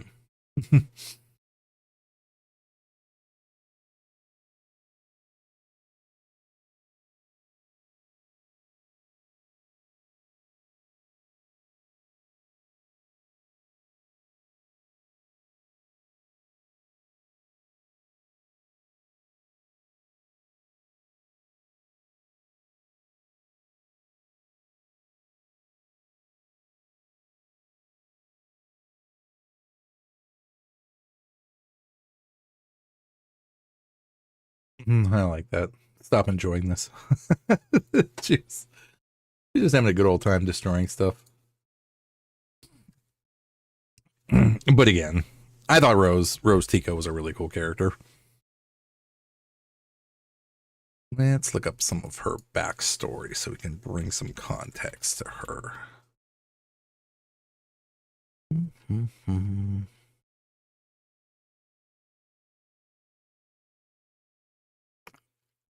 Rose Tico.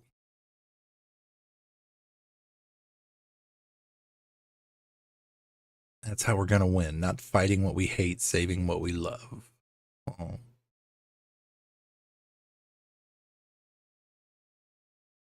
Well, she should have been a love interest for Finn. Rose Tico was a female human who served in the Resistance as a maintenance worker during their conflict with the First Order, whom Tico had hated since she was a child. Tico's older sister, Paige, was a gunner in the Resistance following the Battle of Dakar, in which her sister was killed, and during the First Order's Battle of Oetchi, Tico, former Stormtrooper Finn, and Astromech Unit BB-8 arrived on the city of Canto Bight to recruit the Master Code Breaker, hoping he could disable the First Order's hyperspace tracker on board the Mega-class Star Dreadnought Supremacy.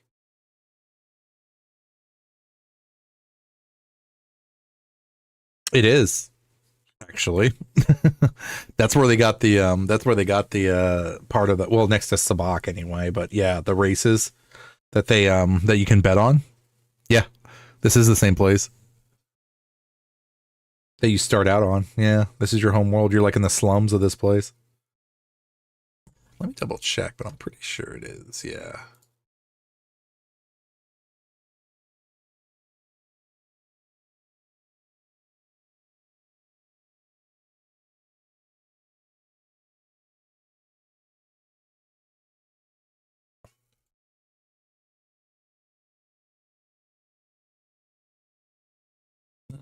Probably helps if I spelled things right.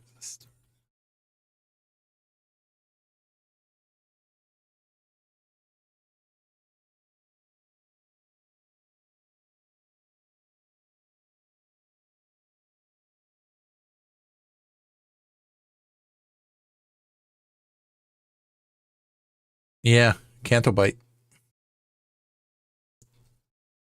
Yeah, starts on Canto Bite before moving to the main starting open world planet Toshara. A new moon created for the game.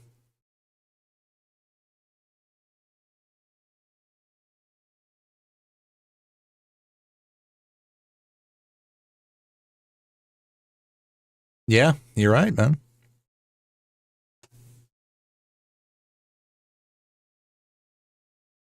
It is indeed.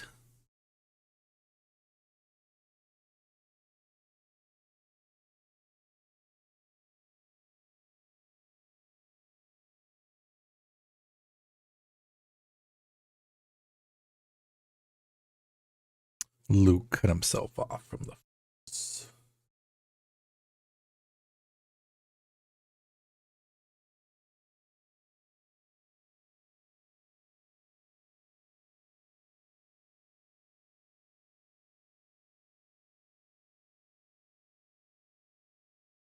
Mm. Luke.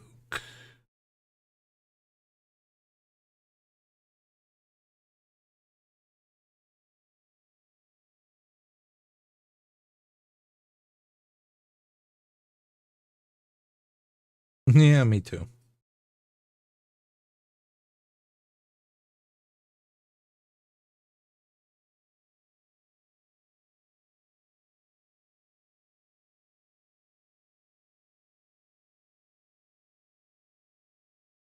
Do you have something I can pout on?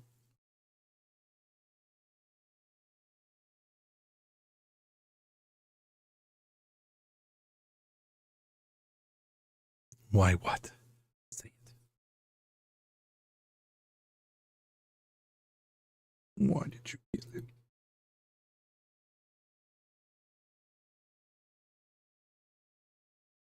I still have my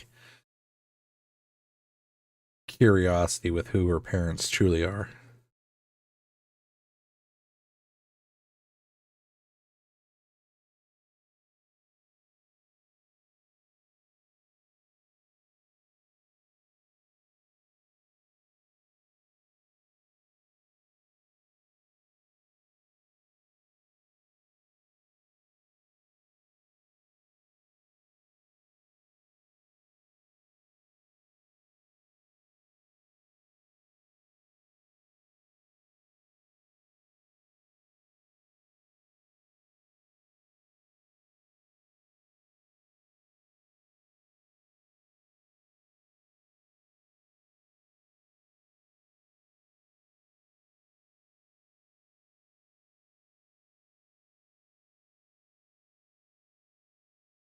Yeah, I still think her parents were both clones.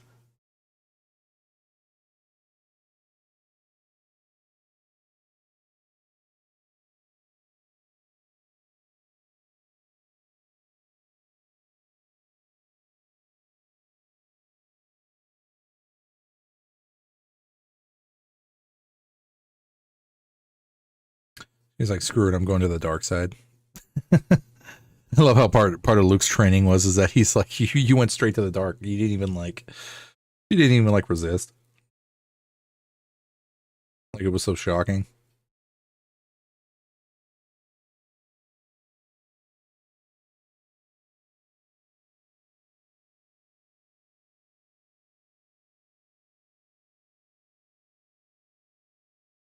And then we get to see Dark Ray.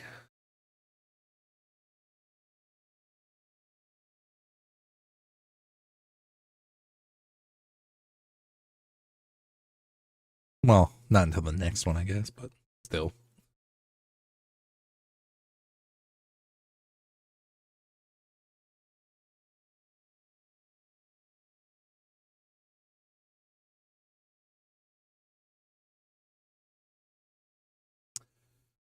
Because who was Omega's sister? Emery Carr.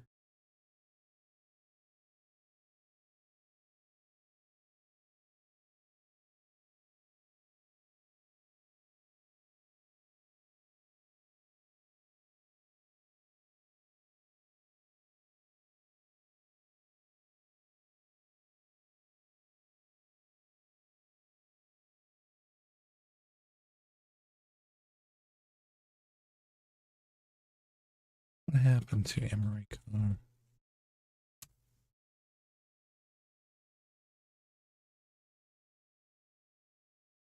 Joins the Clone Underground.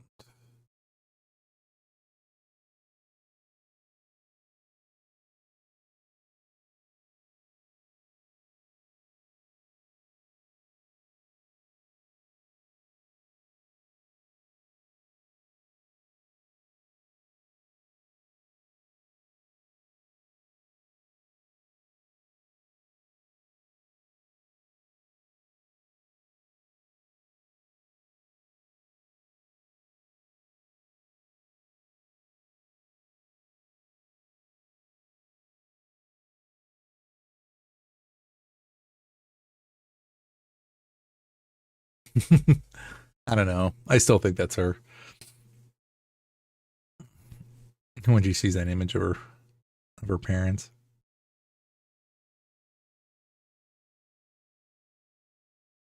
Because it says Emery Carr went to basically go work with the clones in the underground, but her mother is Mira Mir.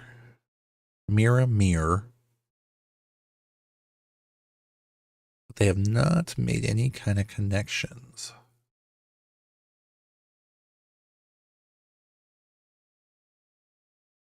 So she is not. While Emery exists within the same broader era as early Project Necromancer, which produced Dathan, she is not connected to Rey's parentage. But I say not yet. Did I get overheated under there? Actually, I don't. I just took a break so I can eat and drink something actually real quick. I figured 15-minute break.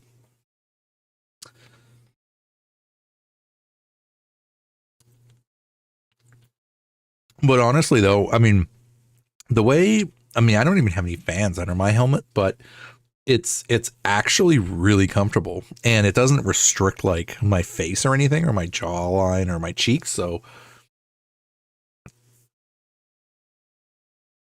like even talking and stuff feels very open.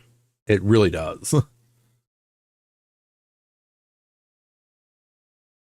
You have the chair at least. I'm coming back in a second. I just wanted to take a quick drink break while the movie was still going.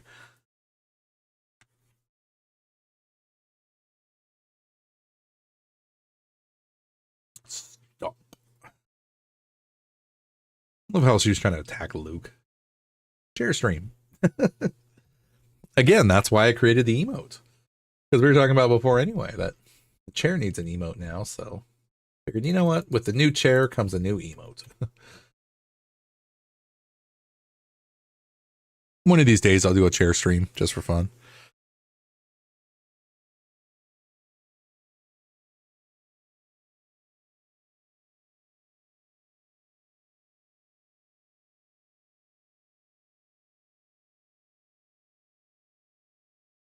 Tell me the truth.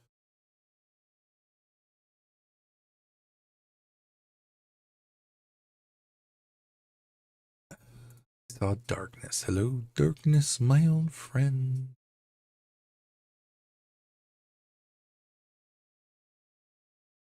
It was beyond. All right, I guess we can re-helmet up.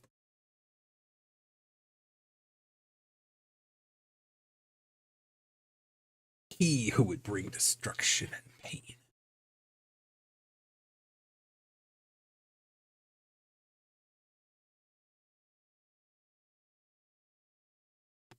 He heard the words, strike me down and you'll become as powerful as I will ever be.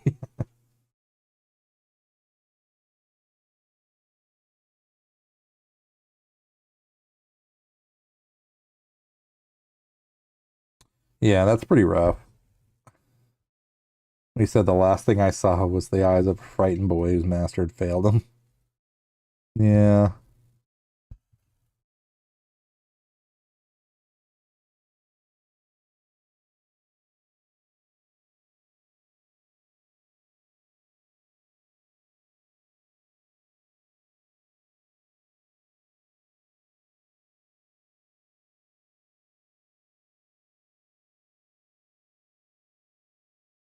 I saw his future. Don't do this.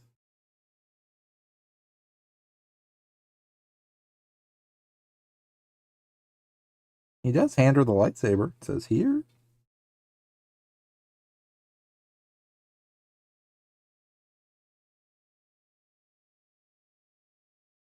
No, there is another.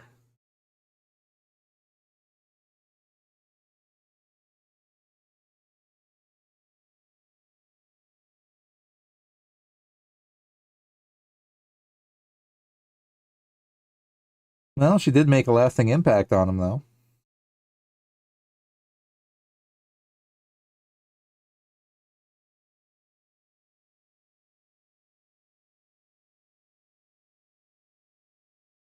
Yoda.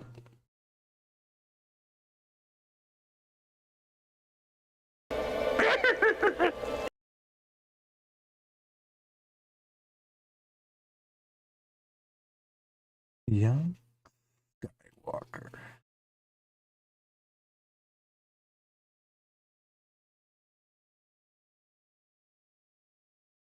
You know, the funny thing is, though, is that Yoda already knew. She already knew she took the text.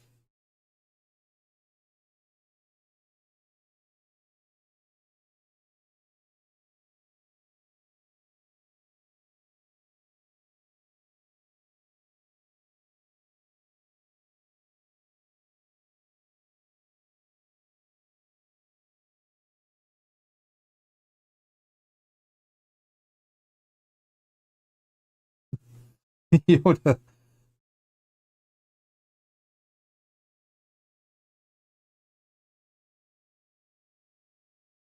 Yoda always liked messing with Luke. He really did. He always loved just screwing around with Luke.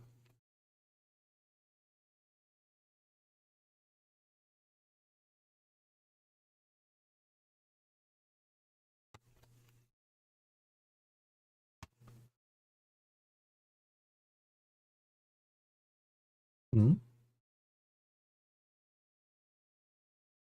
Read them, have you? Well, it was just funny. He totally calls him out on that too.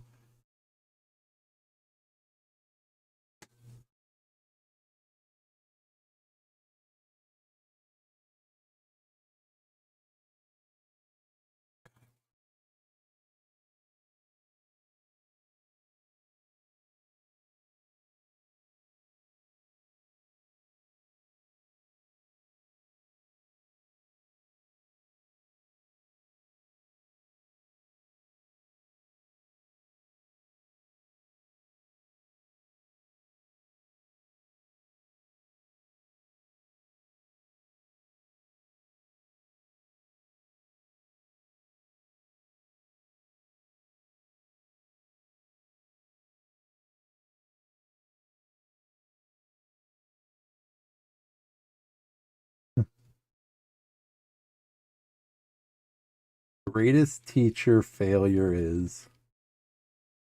I read something too about this that I want to share. Where is it? It's right here.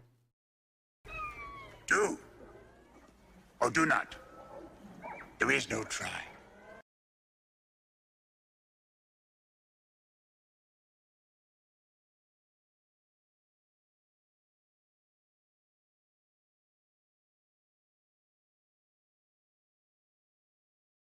Yeah, like I had read something really interesting about the actual real meaning of do or do not, there is no try, but it's not what everybody thinks.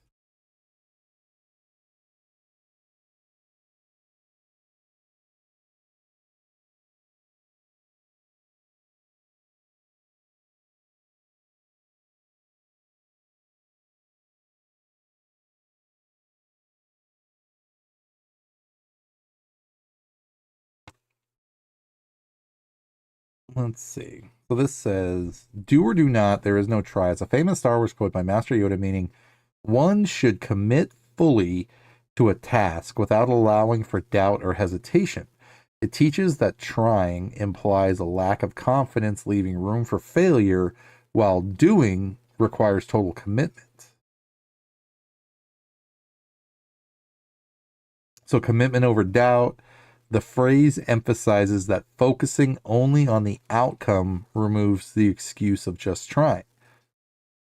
Mindset is crucial. Yoda advises Luke to believe in his abilities as doubt prevents success. Failure is part of action. It is not about never failing, but rather committing to the action completely. You either accomplish it or you do not, but you are not just trying. I think that was the point that I always really liked, that I had recently read, was that it's basically, I'll read that again. Failure is part of action. So it is not about never failing, but rather committing to the action completely. You either accomplish it or you don't, but you're not just trying. You either do it or you don't. You're not just trying.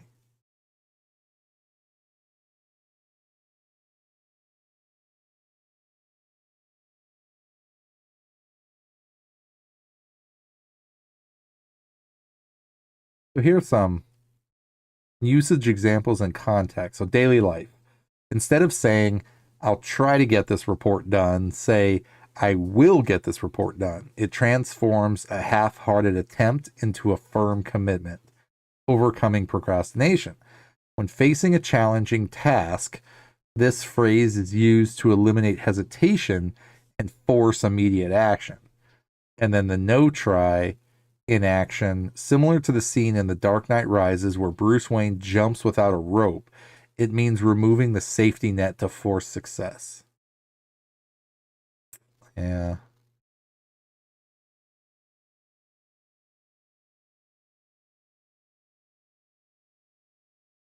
But yeah, that was the one part that I really liked the explanation from.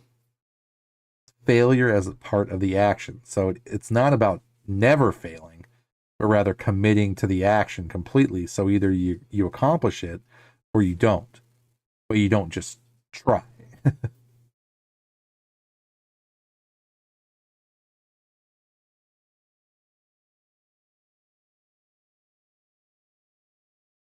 Those transport ships are unarmed.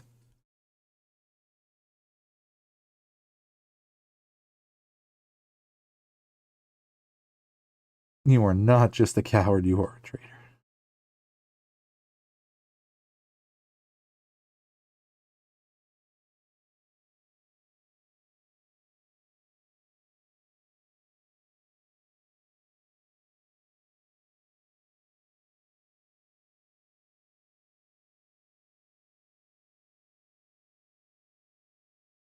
Just buy us a little more time.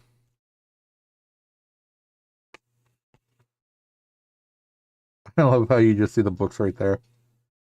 Again, Yoda knew. Yoda knew.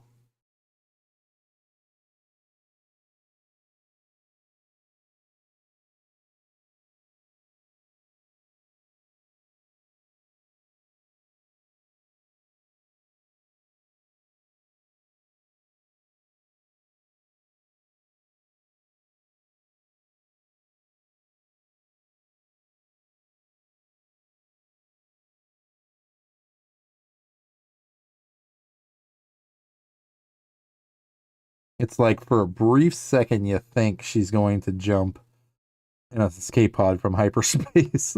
Just for a brief second. But then Chewie pops out, she jumps, and then they jump.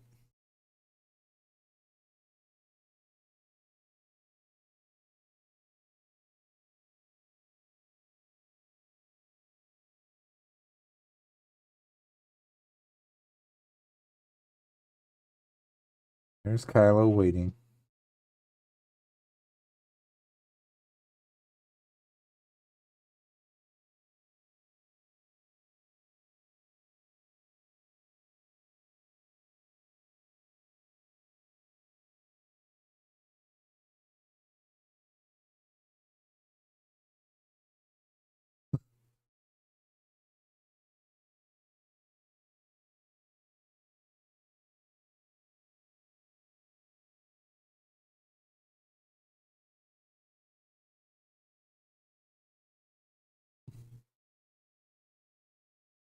I love how they jumped. They jumped right underneath the entire fleet, and they just take a chunk out of the out of the shields just to be like just enough to get through.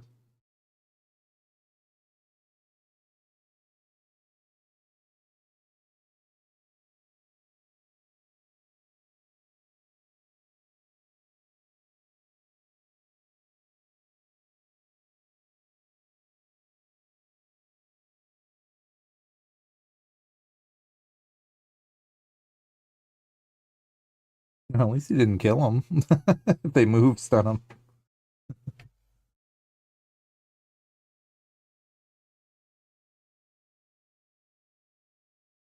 Red Baromir. Welcome in, sir.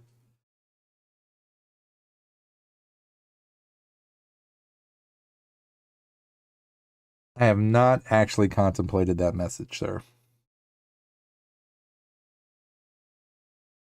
But I'm sure that would be an answer through trial and error. Would be my first guess. There's BB-9E.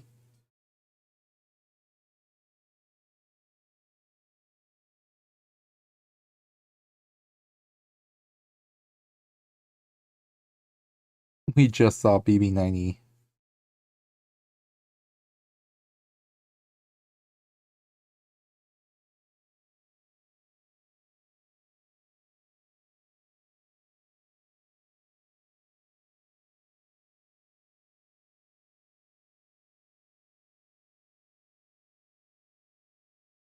You will not bow before Snoke.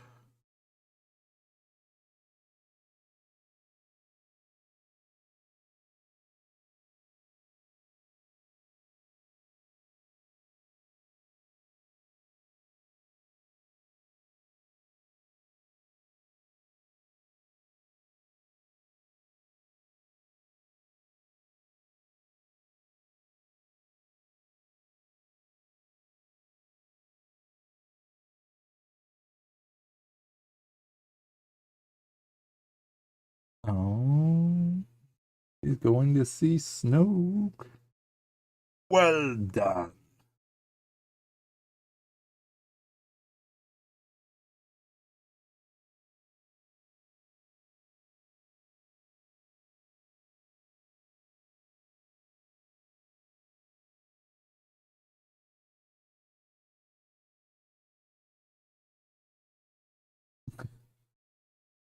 And BB-8 just running around as a trash can.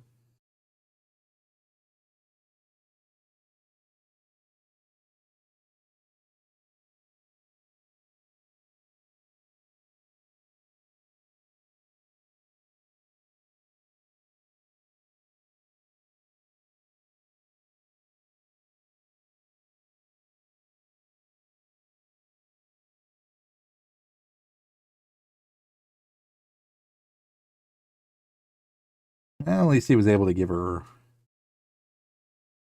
her memento back.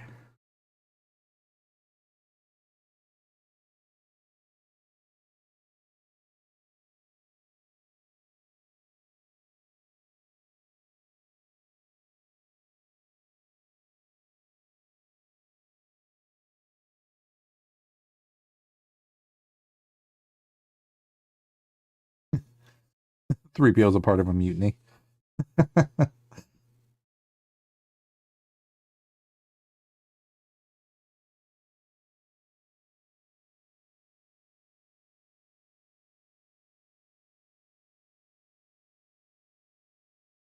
Actually, interesting fact too is that girl that helps them there with the little mini hair buns is Carrie Fisher's niece, I believe.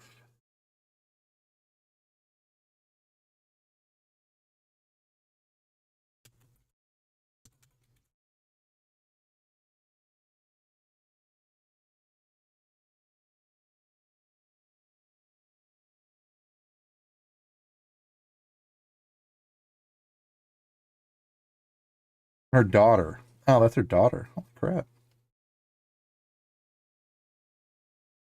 Played Lieutenant Connix in Star Wars sequel trilogy and served as the body double for young Princess Leia in The Rise of Skywalker. Lord stood in for the flashback scene with her mother's likeness digitally added. That's actually really cool. So she played Lieutenant Connix in The Force Awakens, The Last Jedi, and The Rise of Skywalker. Young Leia body double in The Rise of Skywalker. She played the physical role of young Leia in a flashback scene with Luke Skywalker, which she described as a poignant tribute to her mother. Connection: she's the daughter of Carrie Fisher and Brian Lord and the granddaughter of Debbie Reynolds. Experience: Lord was encouraged by her mother to act after her initial small role in The Force Awakens.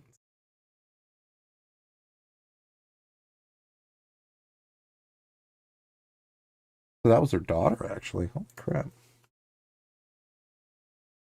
That's awesome. But I remember Carrie Fisher specifically saying, though, during like an interview, was that the big hair buns was her signature style. So she said, so she was allowed to have like these little tiny, like kind of puffball hair buns for her style.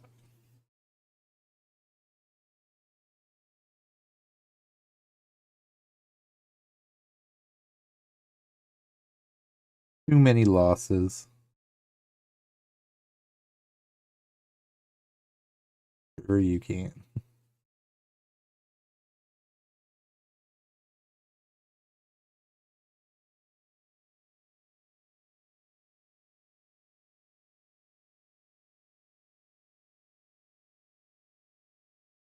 I love how she says it that way too.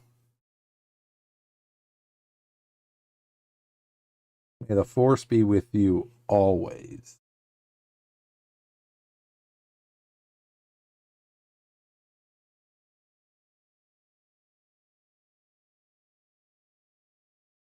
Oh, Laura Dern making the ultimate sacrifice.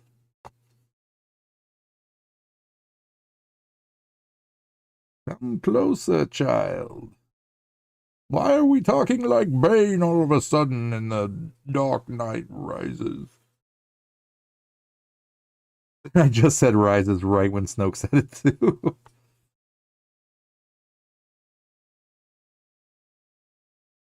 Well, I guess now with the mask and the muffling, we could actually do a Bane voice. We are now watching Star Wars: The Last Jedi.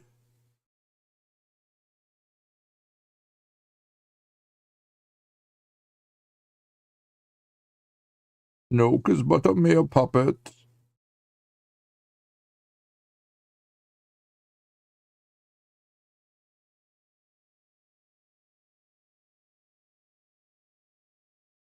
Have you seen something?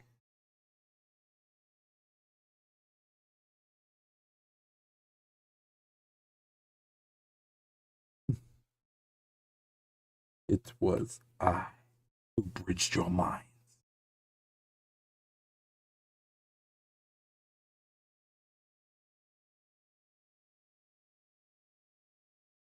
You were not wise enough.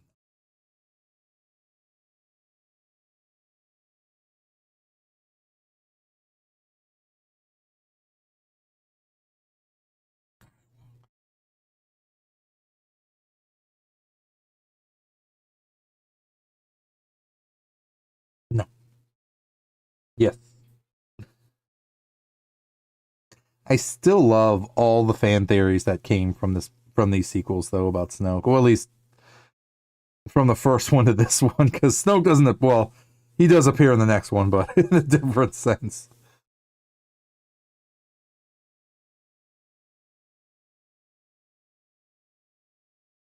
Hydrate. I actually just did, Barbie, believe it or not.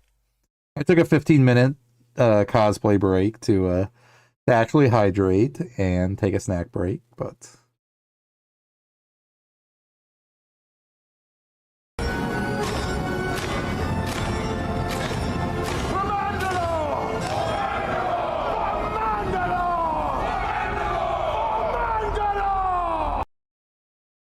oh, Mandalore and purple nails. Hydrate for Mandalore, right? Barbie, welcome back in. I'm hoping that you're either waking up but not going to sleep.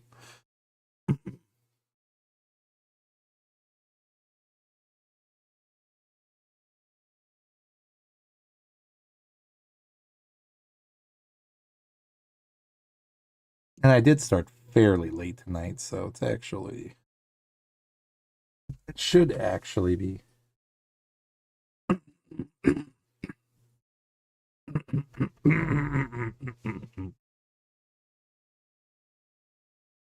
You tried to sleep earlier, but yeah. You had nowhere else to go, so you came here. I get it. Well, I would tell you to go to sleep, but the fact that you can't, you're welcome to hang out with us.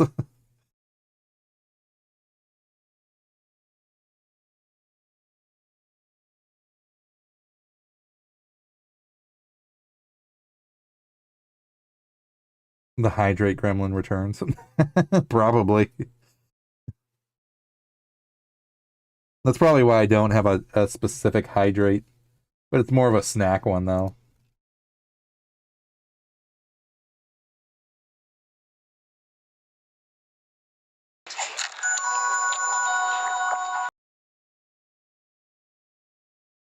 Because drinks do count as snack breaks.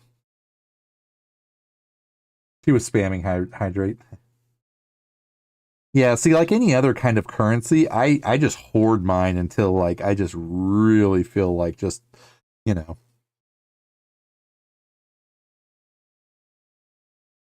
He had to add a 5-minute cooldown.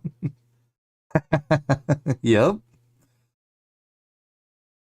Now that's a very good example right there, and I will tell you why. Because why do you think my channel point redeems are 100 now versus when I first started, they used to be 5 points. 5 points. Now, imagine what people would do, like joining the stream and say getting like an automatic 250 type points or something. Like when you first follow, that kind of thing, like you get a bonus and like for however long you watch, you get like the bonus. I think it's like every hour you watch, you get like 100 points or something like that. Roger, roger. Yeah. But he said if you removed it, he was responsibly. That is exactly why I settled at 100 for the points, because after 1 hour of watching the stream, you can theoretically redeem like one redeem without spamming it. Because I had some people in chat, not currently, however, but there were some people that helped me learn as a streamer why there should be some sort of general restrictions on things.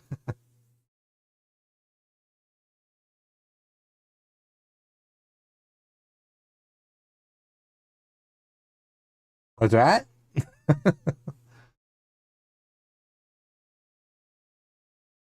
My worthy apprentice, son of Darth, heir apparent of Lord Vader. Where there is conflict, I know that there is resolve. Drink. Complete your training of destiny.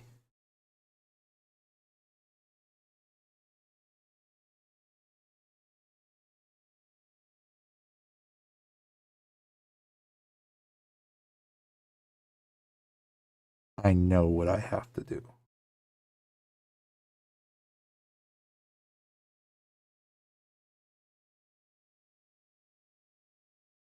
I cannot be.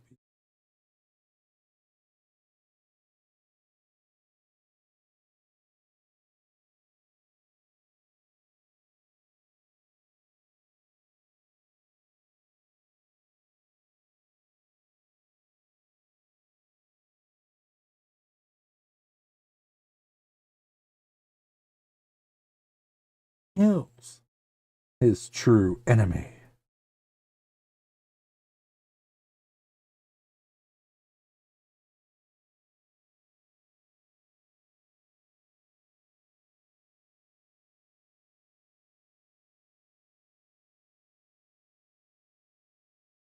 I love how the guards are like, hold up.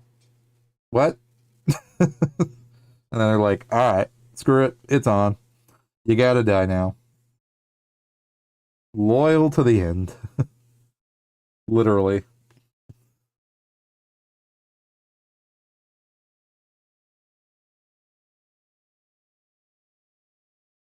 Hey, Grave, hydrate.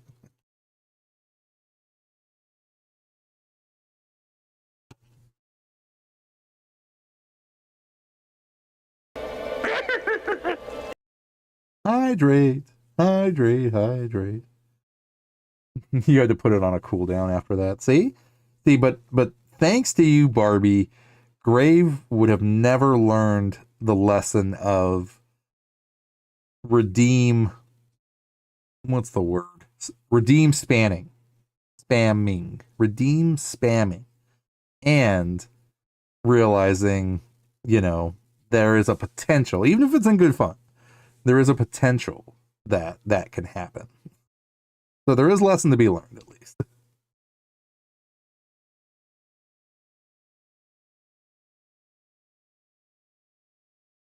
That means I got to do it too. Yeah, it goes both ways. You were the one that initiated the hydrate too, so I think that's fair. That's how I would feel like if I did the snack time. It would be like, it's not just snack time for me. It's like, grab a snack for yourselves or a drink or something that will make you happy.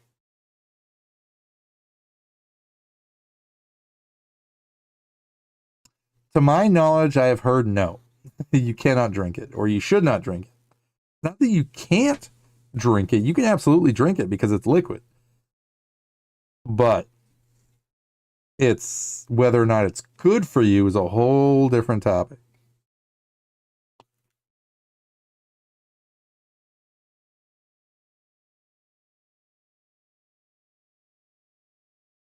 Well, then we wish you well on your quest to get your water.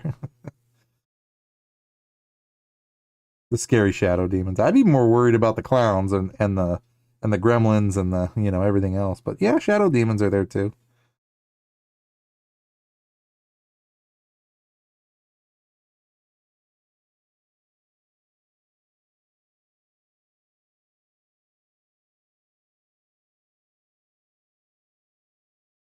That doesn't help. Well, Barbie, see, the trick is that if you become friends with the night creatures, then there's nothing really to worry about. Well, I guess there is an opposite side to that. If you become friends with the night creatures, then does that mean you're enemies with the day creatures? Because I am a daywalker, so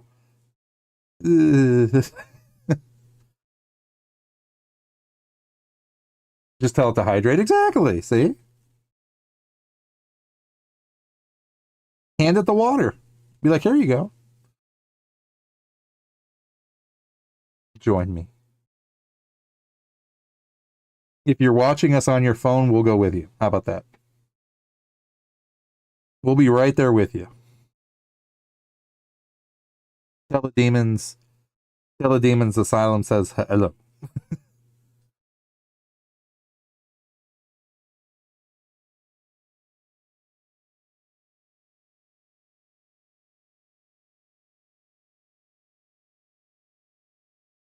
They were filthy junk traders.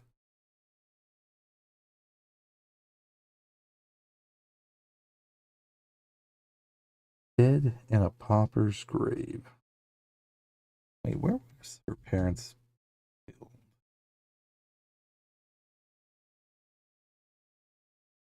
We will.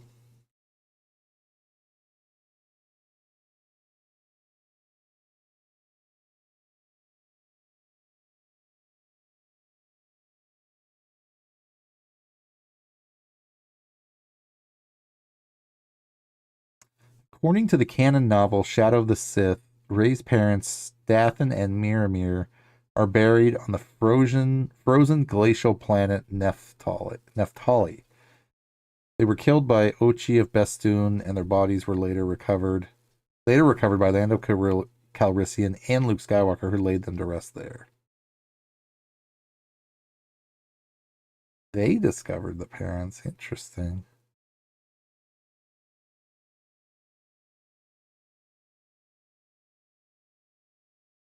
That's the coolest thing to do.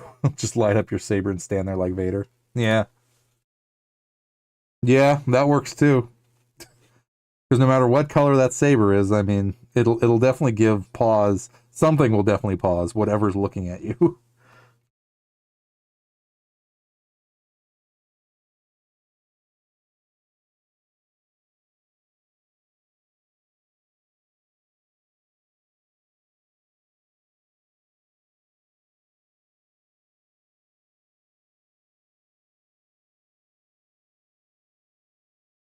Execution by blaster. Execution by blaster.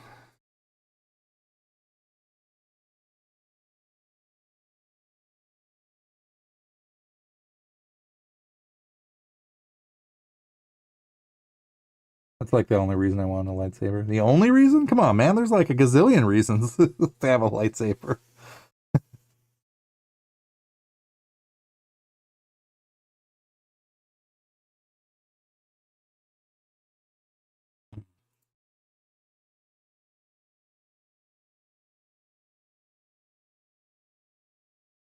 He is just gonna destroy his flagship, isn't she?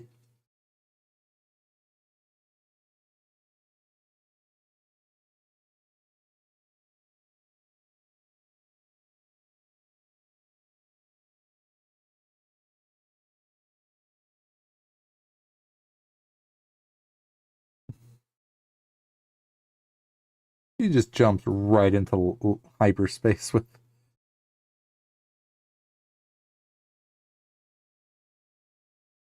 Knowing that's the only way to take out his cruiser.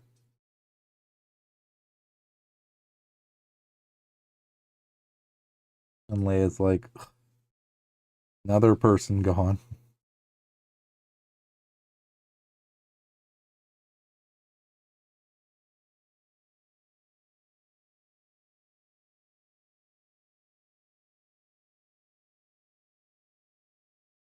I love how Rose is dragging Finn by the legs. Like, come on.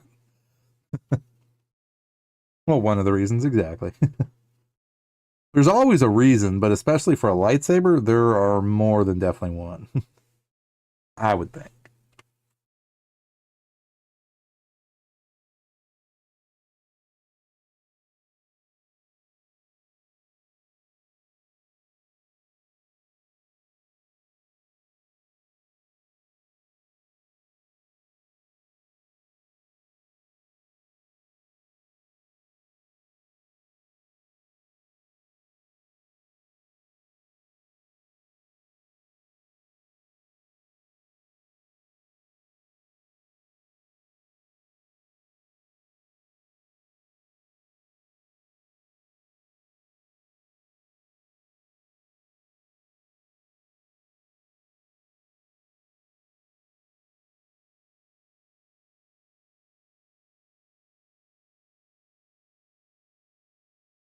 I like that.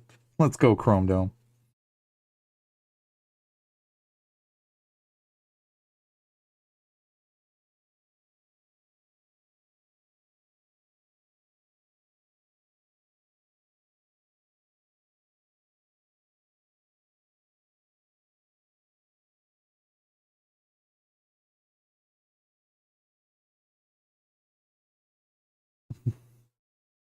He cracks her like right on the dome.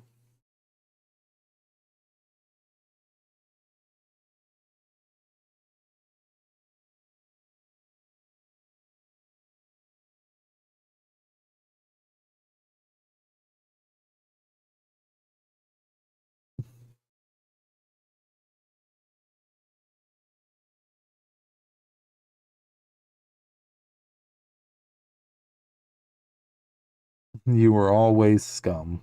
Rebel scum.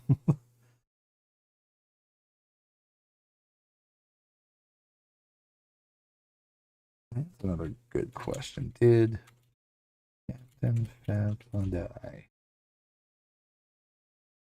Captain Phasma. We'll wait till the Ad break ends in 10 seconds, so.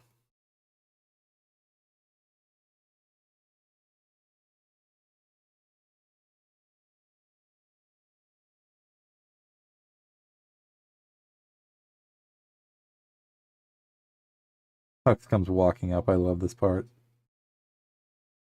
He like is ready to pull his gun out. And he's like, nope, nope. What happened?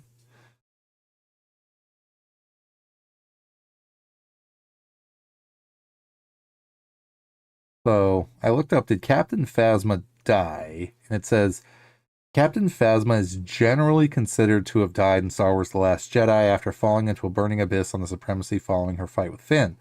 While not explicitly shown dying on screen, official in-universe canon and related material such as Wikipedia's data list her death as occurring in 34 ABY.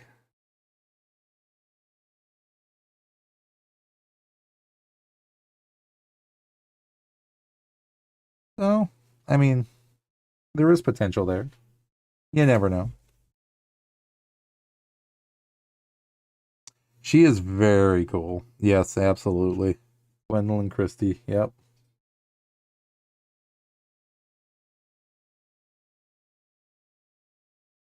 Oh, the crystal critters. We see the crystal critters. Everyone's favorite map, Crate. On Battlefront. I don't know why everybody hates on Crate. I mean, it's actually a really beautiful planet. It was always one of my favorite whenever I played. I mean, whether you're playing attacking or defending, especially on Crate, it's like I always, even at the height before I stopped playing it for a while, it's like I always just loved that fact of like getting to those doors, those double doors, and like, you know, trying to hold out long enough before they like closed and you could like, you know, escape essentially, just like in the movie. And it's like, oh man, Game of Thrones would be awesome to do on the podcast. Yeah.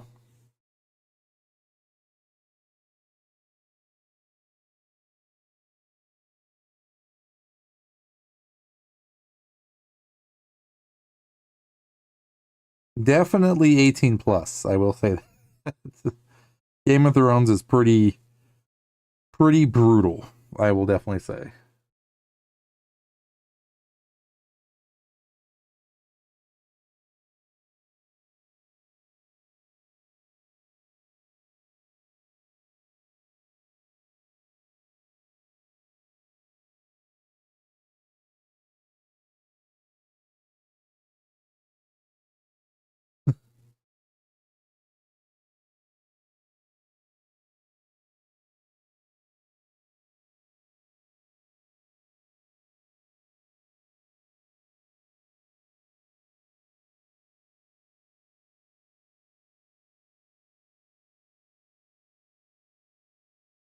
The crystal critters in Star Wars The Last Jedi are called Volptices, singular Volptex, often referred to as crystal foxes. We'll call them crystal foxes because Volptices, I don't think anybody's ever going to remember. Crystal critters or crystal foxes, that's what they are. You have to buy time.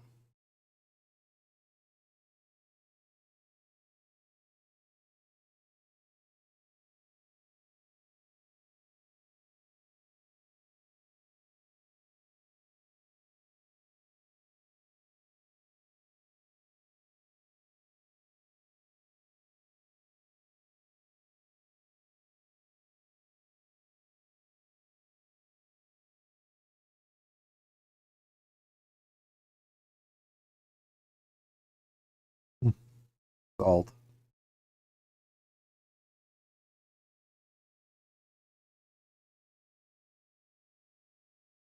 See, again, this is very Empire Strikes Back. Which, I mean, makes even more sense with the gigantic AT-STs out there.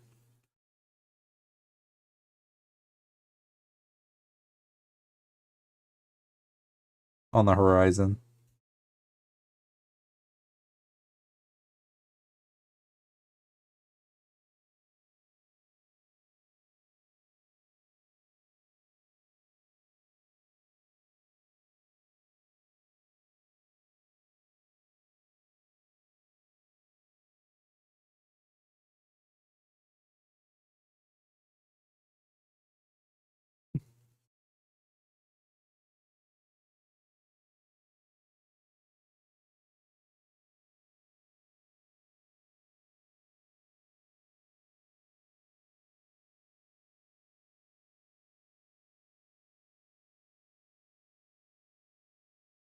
Giant robot camels.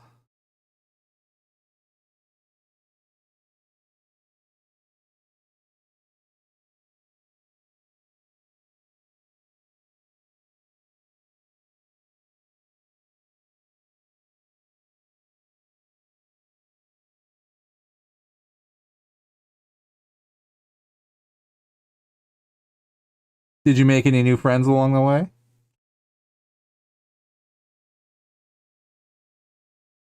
While getting your water or beverage of choice?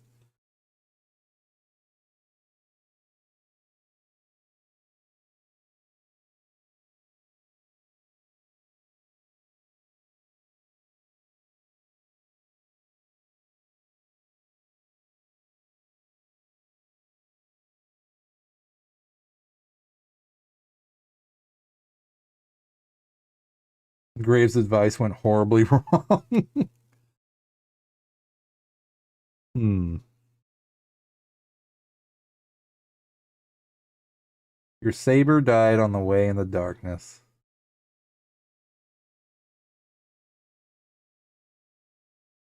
So you were left with your instincts then. Did you trust in the Force? I think it might be time, Barbie, for you to invest in some Beskar, or at least a helmet anyway. Maybe. Gave me a harsh. I think we need to get Barbie a helmet. We need to get Barbie a Beskar helmet. And a blaster. Why do you think I carry 2 blasters and a lightsaber?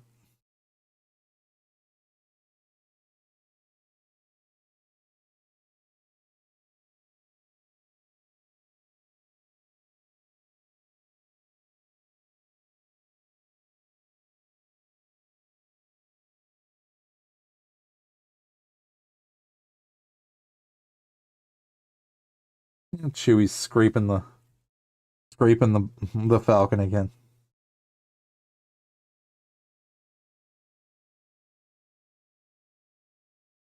I love how there's a little porg in there after Chewie ate him.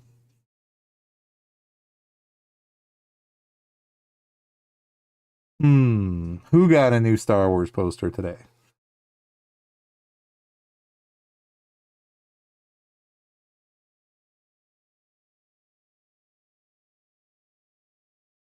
That is a big gun.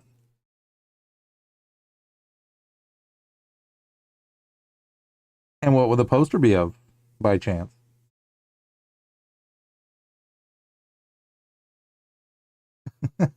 He gives him this look. Concentrate all fire on the speeders.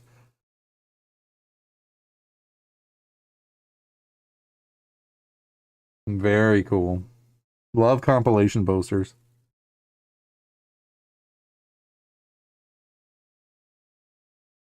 If you can, Barbie, post it in the Discord. It doesn't have to be like the actual picture of it, but I mean, if you have like like an internet copy of the picture or the poster. He's popping in and out. He's probably falling asleep at this point. It's getting late for him. You lost your Discord account. Well, I won't go into how that happened, but I'll just blame the Jawas.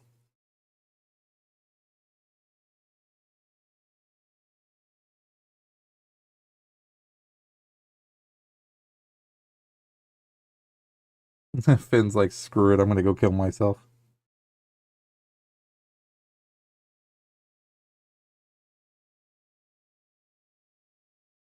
Like I said, I'm not even going to attempt to try to understand the reasoning behind that. I'm just saying, should you be able to, please post it in there so that way we can check it out and see it.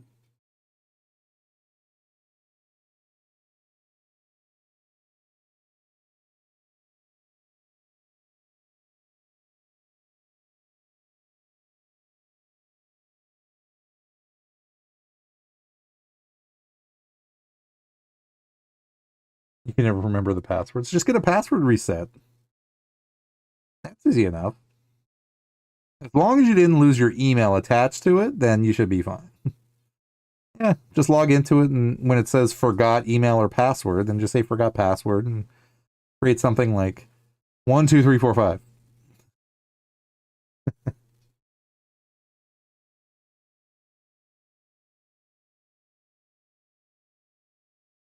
Rose sacrificed herself for that.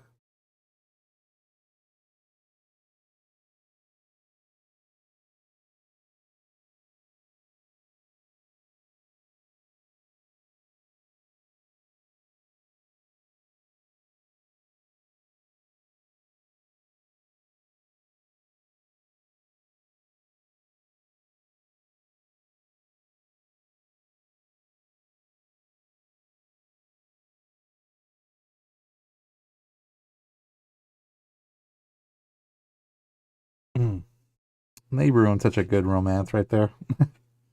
Rose and Finn, when she says, I saved you, dummy. And then we're going to win by saving what we love. Kisses them and then faints.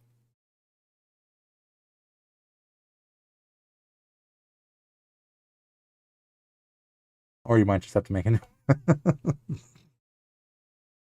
Okay.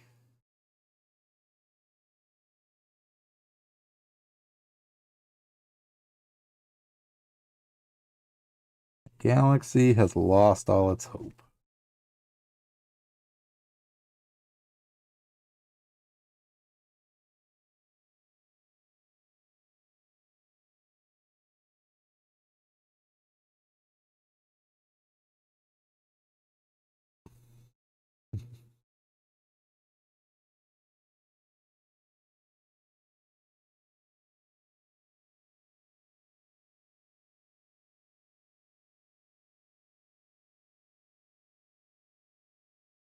Just like I read earlier. What is it?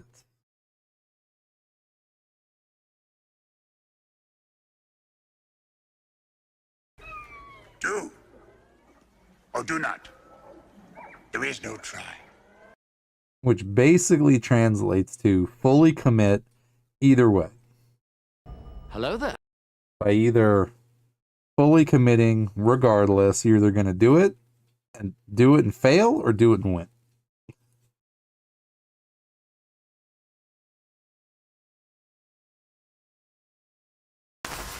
General Kenobi. I held out hope for so long. And here we go.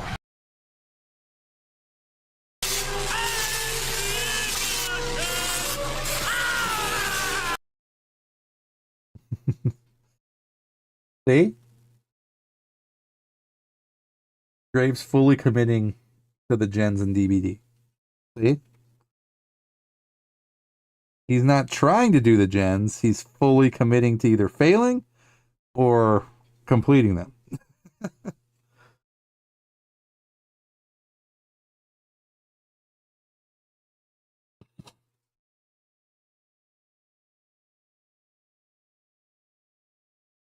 Master Luke. What do you expect? Me to walk out in front of the First Order with a laser sword?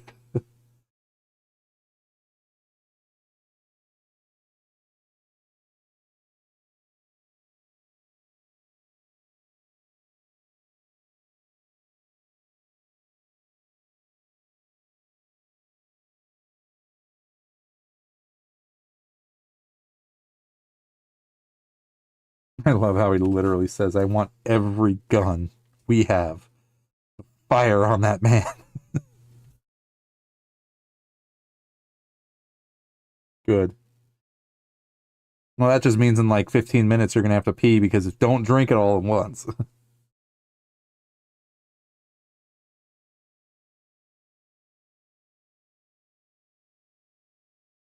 I love Hux's look at him is just like, what?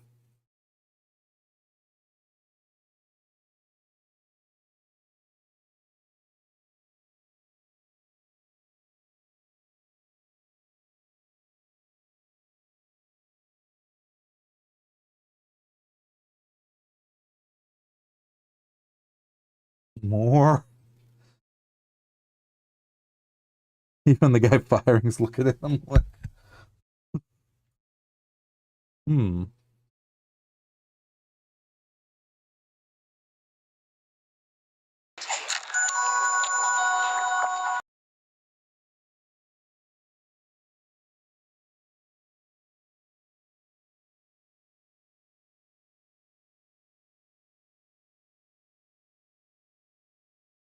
I love that. Do you think you got him?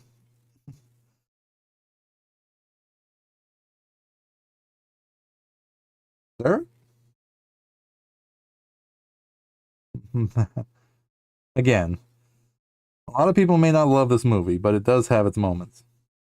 And Luke walking out of that complete just unload of artillery on him and doing this. It's just pure magic.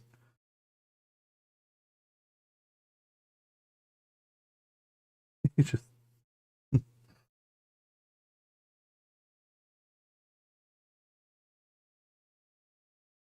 I love how Hux is like, Supreme Leader, don't get distracted. And he's just like, and then the pilot's like, I'll bring you down right now. Hold on 1 second. Please give me 1 second to land the ship. It is. I did start late tonight, Barbie. So for me, it is 3:55 a.m.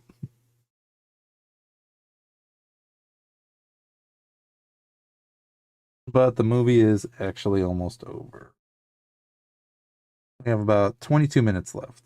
But that includes, I think, credits and stuff like that. So probably more like 10, 15 minutes, I think.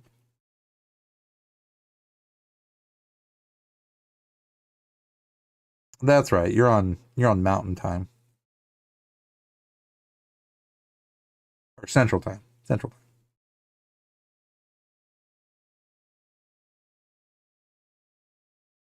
No, I didn't come to save you. I'll definitely be tired. I know that because I just yawned.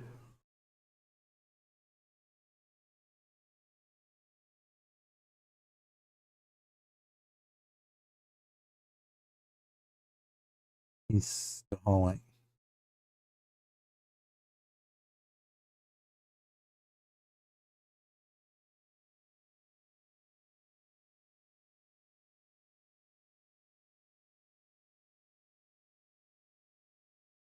Hell, how did he get in here? Oh. Yawns are contagious. Did you yawn? Because I did.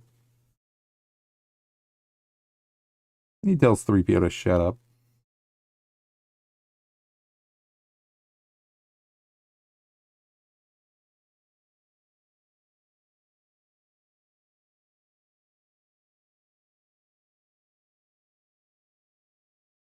Where did the crystal critters go?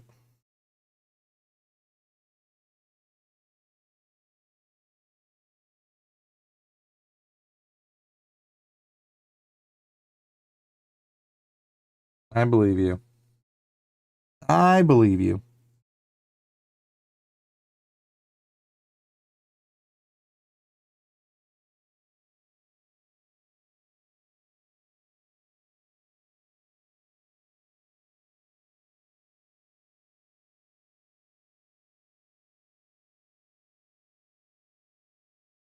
Then make sure you have candles and your phone is charged. That would be the first instinct I would have because I've definitely had those situations happen. Or at least have a flashlight and charge all your electronics because if your power does go out, you're screwed if you don't have something to do. Or you can always work on your cosplay or something. I mean, there's alternatives for sure.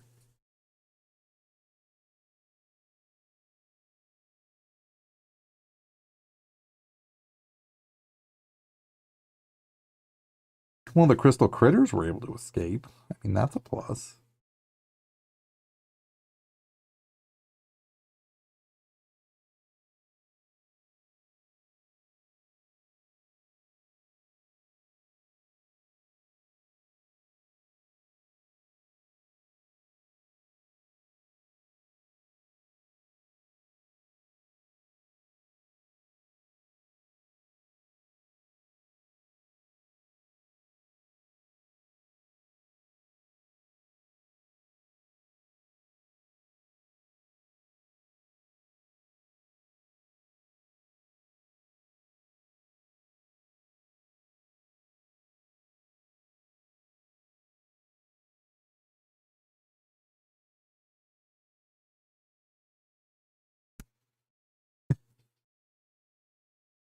I do love his Kylo's responses though a lot, because even here where he says like, "I failed you, Ben," and then Kylo's like, "I'm sure you are," like like a spoiled kind of kid who's just like, "Meh."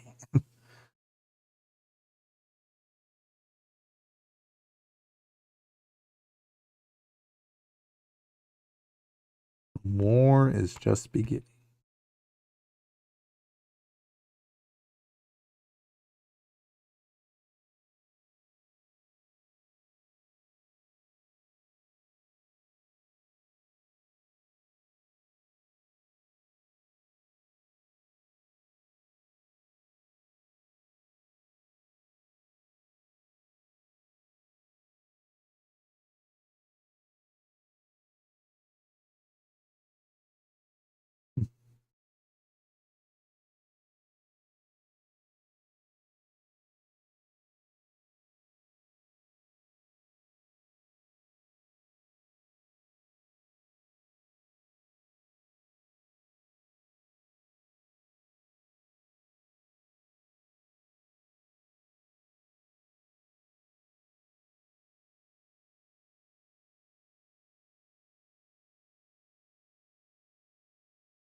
He's gonna be hovering over him the entire time, going "Woo" as a Force ghost, just pestering him all the time.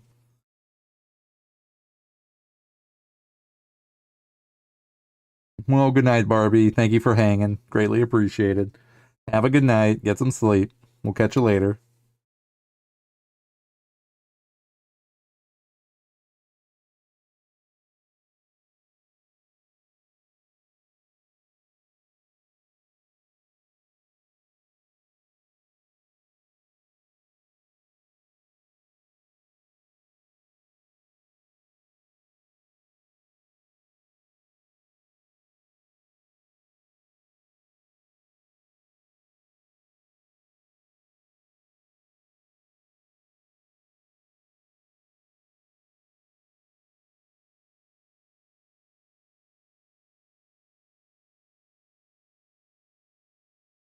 See you around, kid.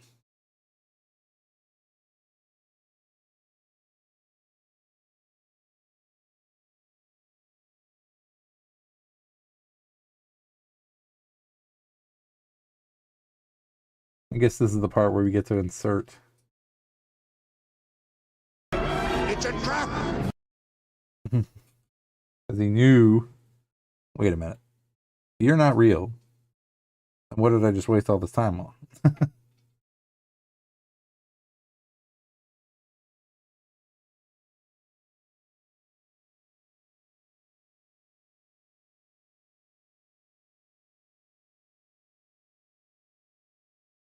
Does still beg the question, why did Luke die after force projecting himself?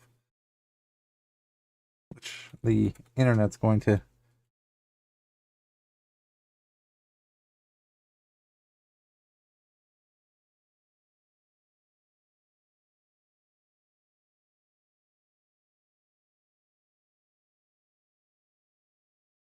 Luke Skywalker died in The Last Jedi because the immense galaxy spanning effort of projecting his likeness from Octo to Crate severely overtaxed his physical body. The technique drained his life force, allowing him to become one with the Force in a state of peace, having accomplished his final mission.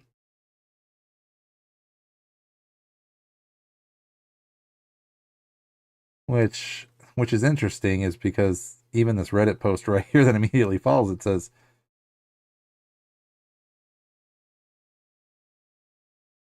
there's two different theories here. It says he was planning on committing suicide anyway.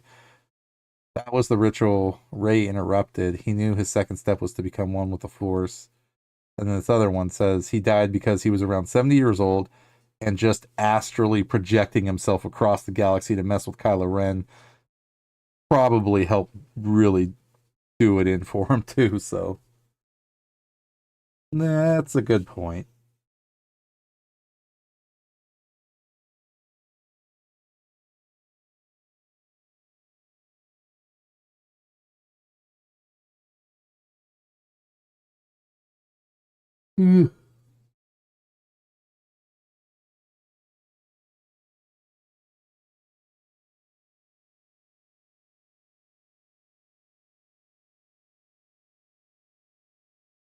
And even projecting the smuggler's dice. I mean, that was something too.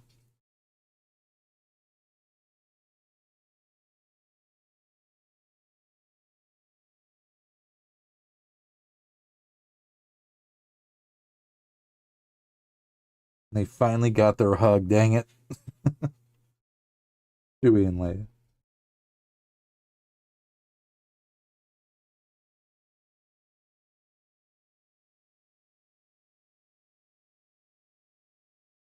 That's where they showed the books, okay.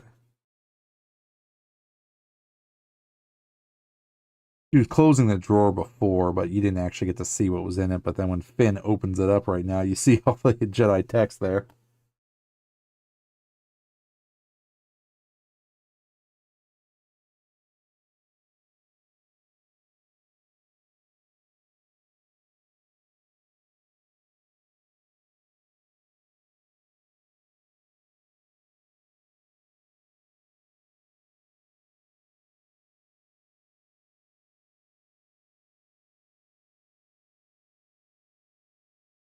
How do we build a rebellion from this?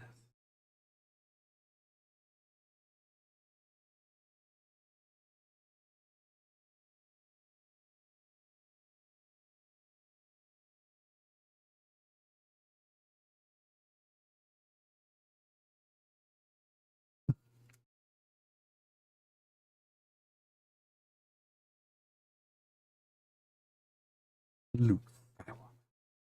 Good day.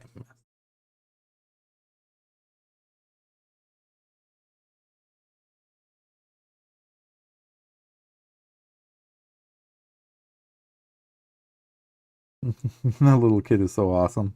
He uses the Force to grab the broomstick.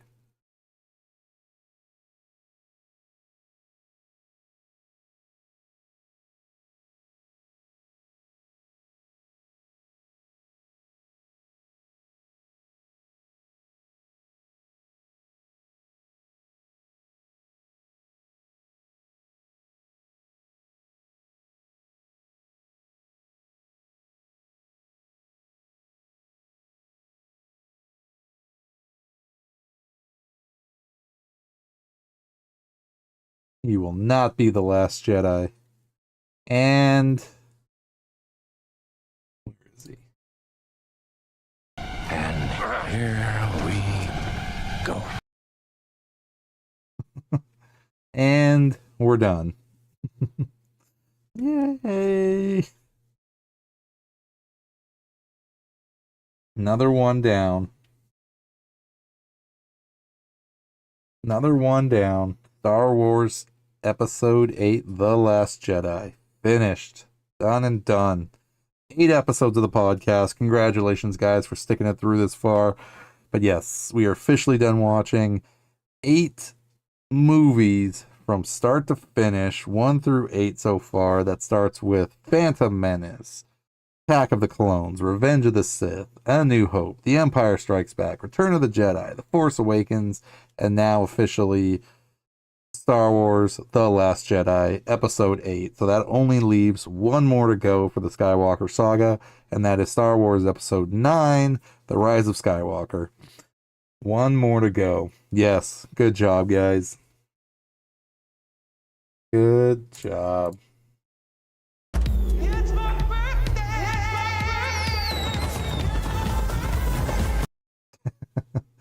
But again, yes, we did start the pod late tonight. However, we were able to get it done.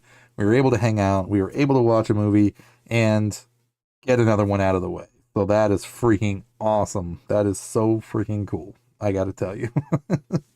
But yes, that was the end of Star Wars Episode 8, The Last Jedi. Luke Skywalker is no more. He is one with the Force. Everybody has met up with the remnants of the Resistance, that is. Yes, one more to go, which means we have The Rise of Skywalker next Wednesday. The following Wednesday after that, we have Solo, A Star Wars Story. And then the following Wednesday, which actually means within a month's time, believe it or not, we're actually going to be starting Andor. So Andor is, let me double check. The Andor.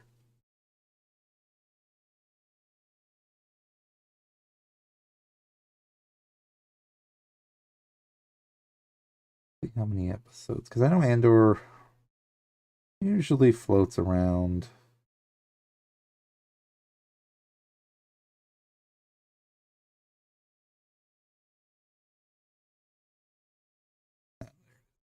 Andor. So we have 2 seasons. Each episode is around, say, 30 to 40 minutes. There is a total of 12 episodes, which actually isn't bad.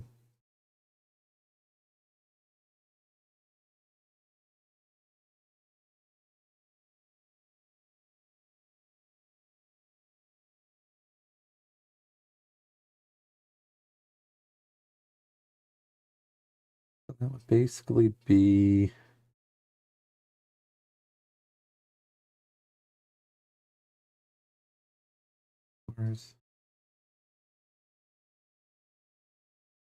so watching 3 episodes of Andor would essentially be around a 2-hour mark. We're watching 2 episodes each. Season 2, however, is close to almost an hour each episode, actually. And that's 12 episodes also. Nice. And I heard weird rumors about an Andor prequel movie potentially.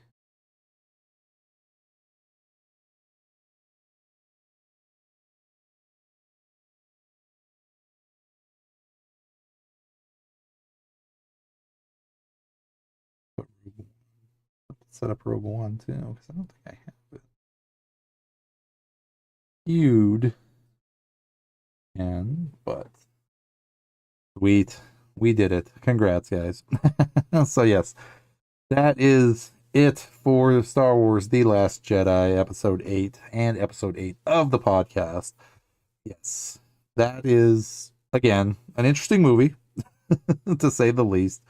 What's kind of ironic, I would say, too, is that their emphasis on taking the second movie of the sequel trilogy and really trying to mimic that feeling of Empire is even more interesting, because they actually, if you think about it, at the end of Empire, it still ended on like kind of a sad note, right?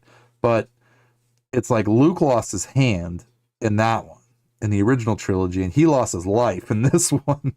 So definitely more intense for Luke, for sure. But yeah, we just got one more movie to go, and that is freaking crazy to actually think about, that we've knocked out so much so far, and it doesn't even feel that long. And think about it, episode 8 means that we've been doing the pod for at least 2 months. You know what, I'm not even gonna say it because I don't want to jinx it. Knock on Beskar.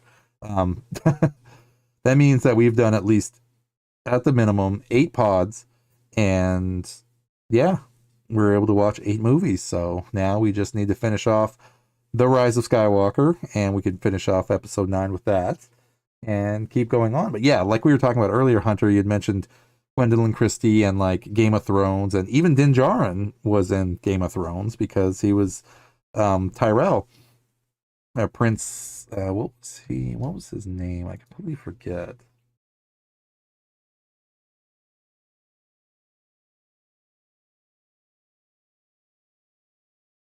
Yeah, user, you were absolutely right. Yeah, her user just said, during the Force Awakens, Rey is far light and Kylo Ren is far dark, but in the last Jedi, Rey and Kylo kind of meet in the middle. You're absolutely right. Because again, she's still learning about the dark and the light and just how that affects her. And even those scenes, which I really loved, about how Luke, when he was training her, said, like, you didn't even hesitate and you went straight to the dark. Like, she didn't even try to resist it. She was like, okay, what is this? Let's see what this is about, versus like just totally staying away from it, which kind of gives me an insight into, I think, honestly, that they're going to go the route of kind of like what Luke did with the New Jedi Order, And in the Legends universe, I mean, Luke went to the dark side to learn the full circle of the Force. I mean, so he did go dark. Luke did go dark side. So I think maybe Rey not fully go to the dark side, but I think they're going to take a lot of concept from Luke's Jedi Order series and kind of implement and program that into like the Rey Jedi Order series. Prince Oberyn, yes, thank you for that. Open World Jedi. Uh-oh. What's up, Open World? Good to see you, sir. I hope you were doing well, my dude. Yes, we just got done finishing watching Star Wars Episode 8, The Last Jedi. Some high points, some low points for sure. A lot of information as far as what this movie was particularly about. And also, I actually thought there was quite a bit of funny scenes in this one, though. I mean, there was a lot of, kind of quirky moments and things like that definitely, for me helps. And again, this was another movie in the Star Wars series that I really had to, just like The Force Awakens, I had to watch multiple times to just kind of ingest it and understand it and ultimately believe and feel, okay, this is what happened and what's going to happen next. And then this happened next. So, same thing, same concept. Had to watch it multiple times over and over and over again to just understand the story, understand what they were trying to do, and accept it as, okay, this is the next chapter of what's going on, and then go from there. And next Wednesday, we're going to be doing, yeah, not my favorite. Yeah, it's definitely not a lot of people's favorites, that's for sure. Or the sequel trilogy in general, but this is part of the Skywalker saga. So it is knowledge that must be shared, unfortunately, in some cases. But yeah, like I said, I mean, the sequel trilogy for sure is definitely not everybody's absolute favorites. Believe me, I completely hear everybody when they say, what their true dislikes about it is, and nobody really talks about the good things about it, but that's totally fine. I listen to both sides, totally fine. I'm not oblivious to what could have been or what should have been, but more just I try to focus on like, okay, this is what happened. These are the positive things I liked about it. Don't get me wrong, though. I am not blind to the negative things that have happened either, because I did come from Expanded Universe Legends lore. So, yeah, like I said, took many multiple watches of the sequel trilogy to just kind of get footing into where they went wrapping up the Skywalker saga, for sure. But yeah. Like I said, I mean, my opinion is my opinion. Your opinions are your opinions. Absolutely. They should not be justified by me or you. They are what they are. Please feel free to share, discuss, and never feel like, anyone's in the wrong, or I don't go after people and say, you're wrong, I'm right, or you're right, I'm wrong, whatever. It's like, we are all creatures of the universe with our own brains, I think. And ultimately, you know what? We're going to like the same things. We're going to dislike the same things. And we're going to like and dislike the same things. I mean, that's just how it is. It's just, I've gotten to a point where it's like, and don't get me wrong, again, this comes back to like just understanding new things that are coming out to take time to absorb. And that's just how I learn. It's just like, it takes a while for me to finally just rewatch and absorb to learn, okay, this is what's happened. This is currently what's going on. This is what's leading into whatever, and just go on about my life kind of thing. But again, like I said, that doesn't mean that I'm not blind to the things that could or couldn't have been, because Mark Hamill has definitely been very vocal about what he believes should have happened, and I totally agree with him. I really do. However, he did come back and apologize and say, look, maybe I shouldn't have, kind of been as, like adamant about what I want versus what he had to play. Because he said it himself too, that ultimately, this is the story they wanted to tell. It may not have been the story Mark Hamill wanted to tell, but at the same time, again, we're just hardcore fans of Star Wars in general, or whatever property in general that we just absolutely love. And it shows. It absolutely shows, because we are the most hardcore fans, but at the same time the worst critics, because nothing will ever pale in comparison to what we imagine should happen too. But yeah, it's all good though. Either way, like I said, I mean, at the end of the day, this is the content we have, and this includes like the other shows, animated series, anything else that's coming out, has come out, is going to come out, or is scheduled to come out too. I mean, not everything's going to be everybody's favorite, but you know, I mean, my biggest suggestion, I honestly think, and I just say this to myself, is that I go into it with an open mind, open heart for the genre, for the intellectual property, and just try to enjoy the fact that they're giving us more content. Now, you know, but at the same time, we are going to be our own worst critics, and nitpick and just tear apart everything in general. So, you know, it is what it is. I mean, there's no way getting around it regardless. So it's okay. User Random Alphabet says sequel trilogy is your favorite. Well, good. I'm glad it is. I mean, like I said, it took me a while. Just same thing like with the prequel trilogy. I mean, it took me many watches to understand the story. Same thing with the original trilogy, and same thing with the sequel trilogy, to just understand and be like, look, this is the story they're telling. This is how it goes. Even the whole midichlorian thing came out of nowhere, and everybody just went up in arms and was just like, you know, there was a whole thing about midichlorians and what that was all about, and, you know, explaining the Force from a parasitic level. It's like, you know, like to me, it looked like fans, you know, from what I understand, like took it as like, you know, trying to explain a magical thing in a scientific way, and it's like it just completely ruined it for everything. But now the prequels are being praised, and I'm glad they are getting recognition. Maybe not at the time they came out, but at least now they're finally getting recognition for what they brought. And hopefully at some point in the future, this sequel trilogy will too. It's just obviously not right now because it's too fresh in everybody's minds. And it's ultimately like, you know, like this isn't what I expected, so we hate it. But that's okay. It's absolutely okay. So again, let us see. Okay, so it's going to be time to wrap things up. So again, let me do a couple of things. Do this. Do this.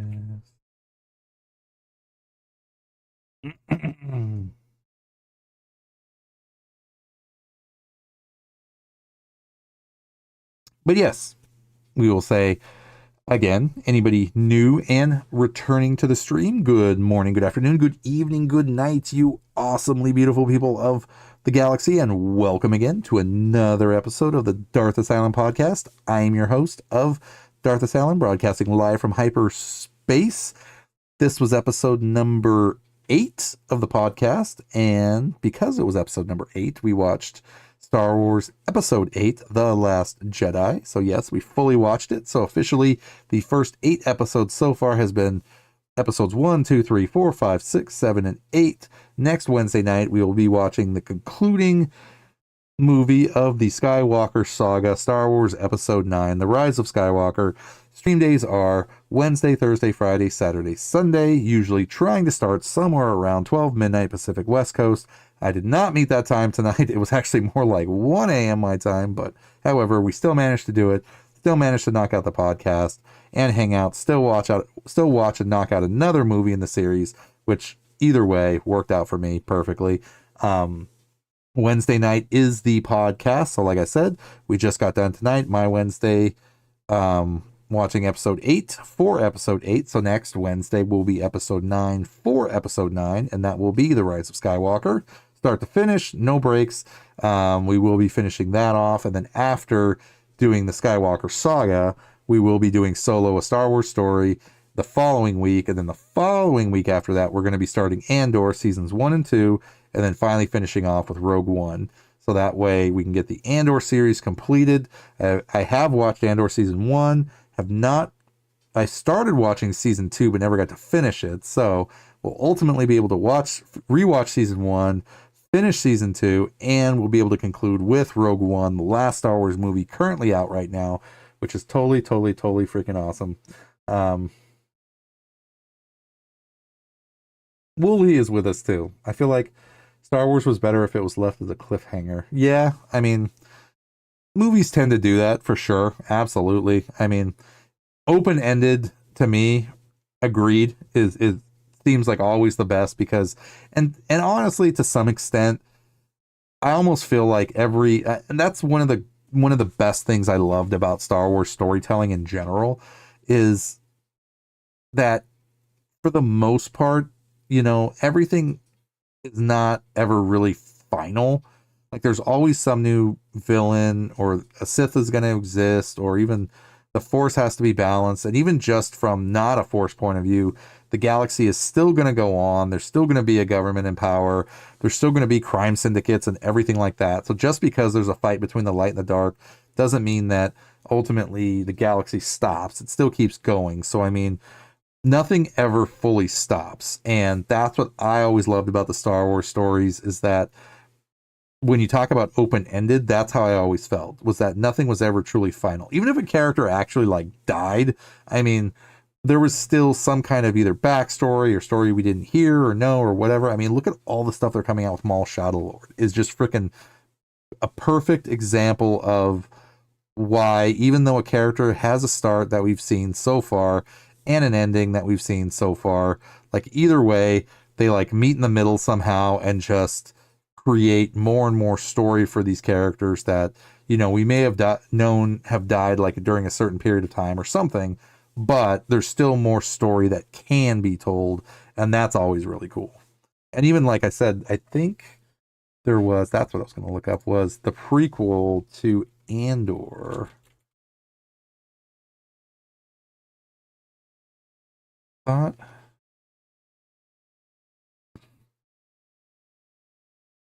the Rogue One is set 5 years.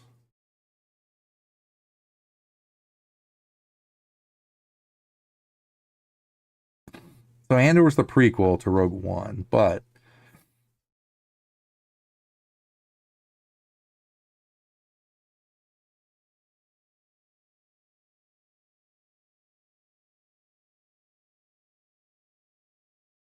yeah, I remember seeing somewhere that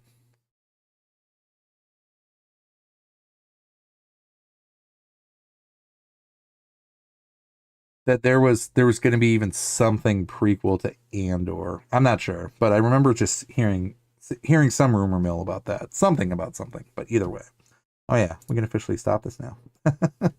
We're done. We're officially done with the movie, and that probably would have been enough to get through the credits, to be honest. But yes, we are officially done. We are officially done. No more clocks. But yes, so ultimately, still a lot of great content to be had, still a lot of great content to watch, which is going to be exciting.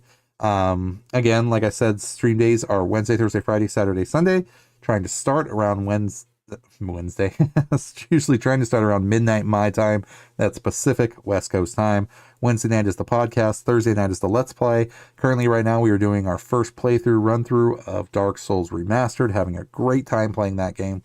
Friday nights is typically Battlefield 6. However, we are actually going to be strategically dual streaming with Sandy Fett and playing some Sea of Thieves, which will be totally awesome. Saturday night, we're going to be playing some Star Wars Battlefront 2, and then Sunday night is some Dead by Daylight fun in the fog. So yes, that is currently the schedule for this week. So again, thank you guys for being the awesome legends that you all are. It is always an honor and privilege for me to hang out with all of you. Please remember that. Again, thank you guys for sticking around. Thank you guys for watching. Thank you guys for all your support for the podcast, for the stream, for the channel. Overall, you guys are the awesome legends and the goats. And let us see. We have the goat emote for everybody. Goats, goats, goats. Goats for all of you. Goats for all of you. Not me, all of you. But yes, definitely a fun night. Definitely a fun night as always. Streaming is always fun. It's great to be able to hang out with all of you guys, share our same interests, vent a little bit, you know, and have some relaxation time and be able to just unwind, hang out, have a good safe space environment, and just chill, essentially. So thank you guys again. And let's see. We are basically done. What do we Yeah. Yeah. Yep. I think that pretty much wraps everything up in a nice little something. Again, thank you guys for your support. I will be back later tonight, my Thursday, potentially your Thursday / Friday, or Friday if you live in the future. I don't know, but that's why I always say good morning, good afternoon, good evening, good night to everybody, because I have no clue what time it is for you. However, it's time for this Mandalorian Jedi to get some rest and some sleep for some point, so that way we can finish our week strong. So again, I hope you guys are having a great and safe week in your parts of the galaxy. We are finally into Thursday, so let's do what we got to do to finish up our Thursdays and Fridays and enjoy a brand new weekend in all of our parts of the galaxy. We are already in March. It is, I think, almost, actually, I don't want to say it, but I think it's like almost halfway through, which, yeah, it's almost generally halfway through March already of the new year. So yes, we're essentially 3.5 months into the new year already. So basically 1/4 full, which done, which is insane too to think. So again, this year has been run and gun. It has been full of surprises, but it is always an adventure. So please remember to, let's take care of each other, do what we have to do as always, but try to stay positive, try to be, like I always say, the galaxy needs more heroes than villains, please. So let's do our best to help each other out, support each other, and just, love each other as well. So again, thank you guys for your support. Thank you guys for being the awesome legends that you always are. We will catch you guys next time. So until then, be good, be safe, love you, and talk to you later.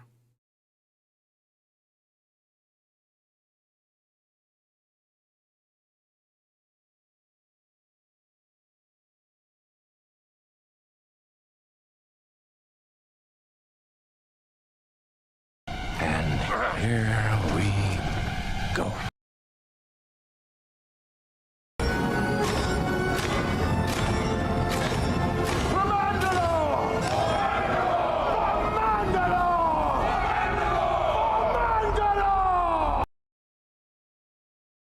This is the way. This is the way. This is the way.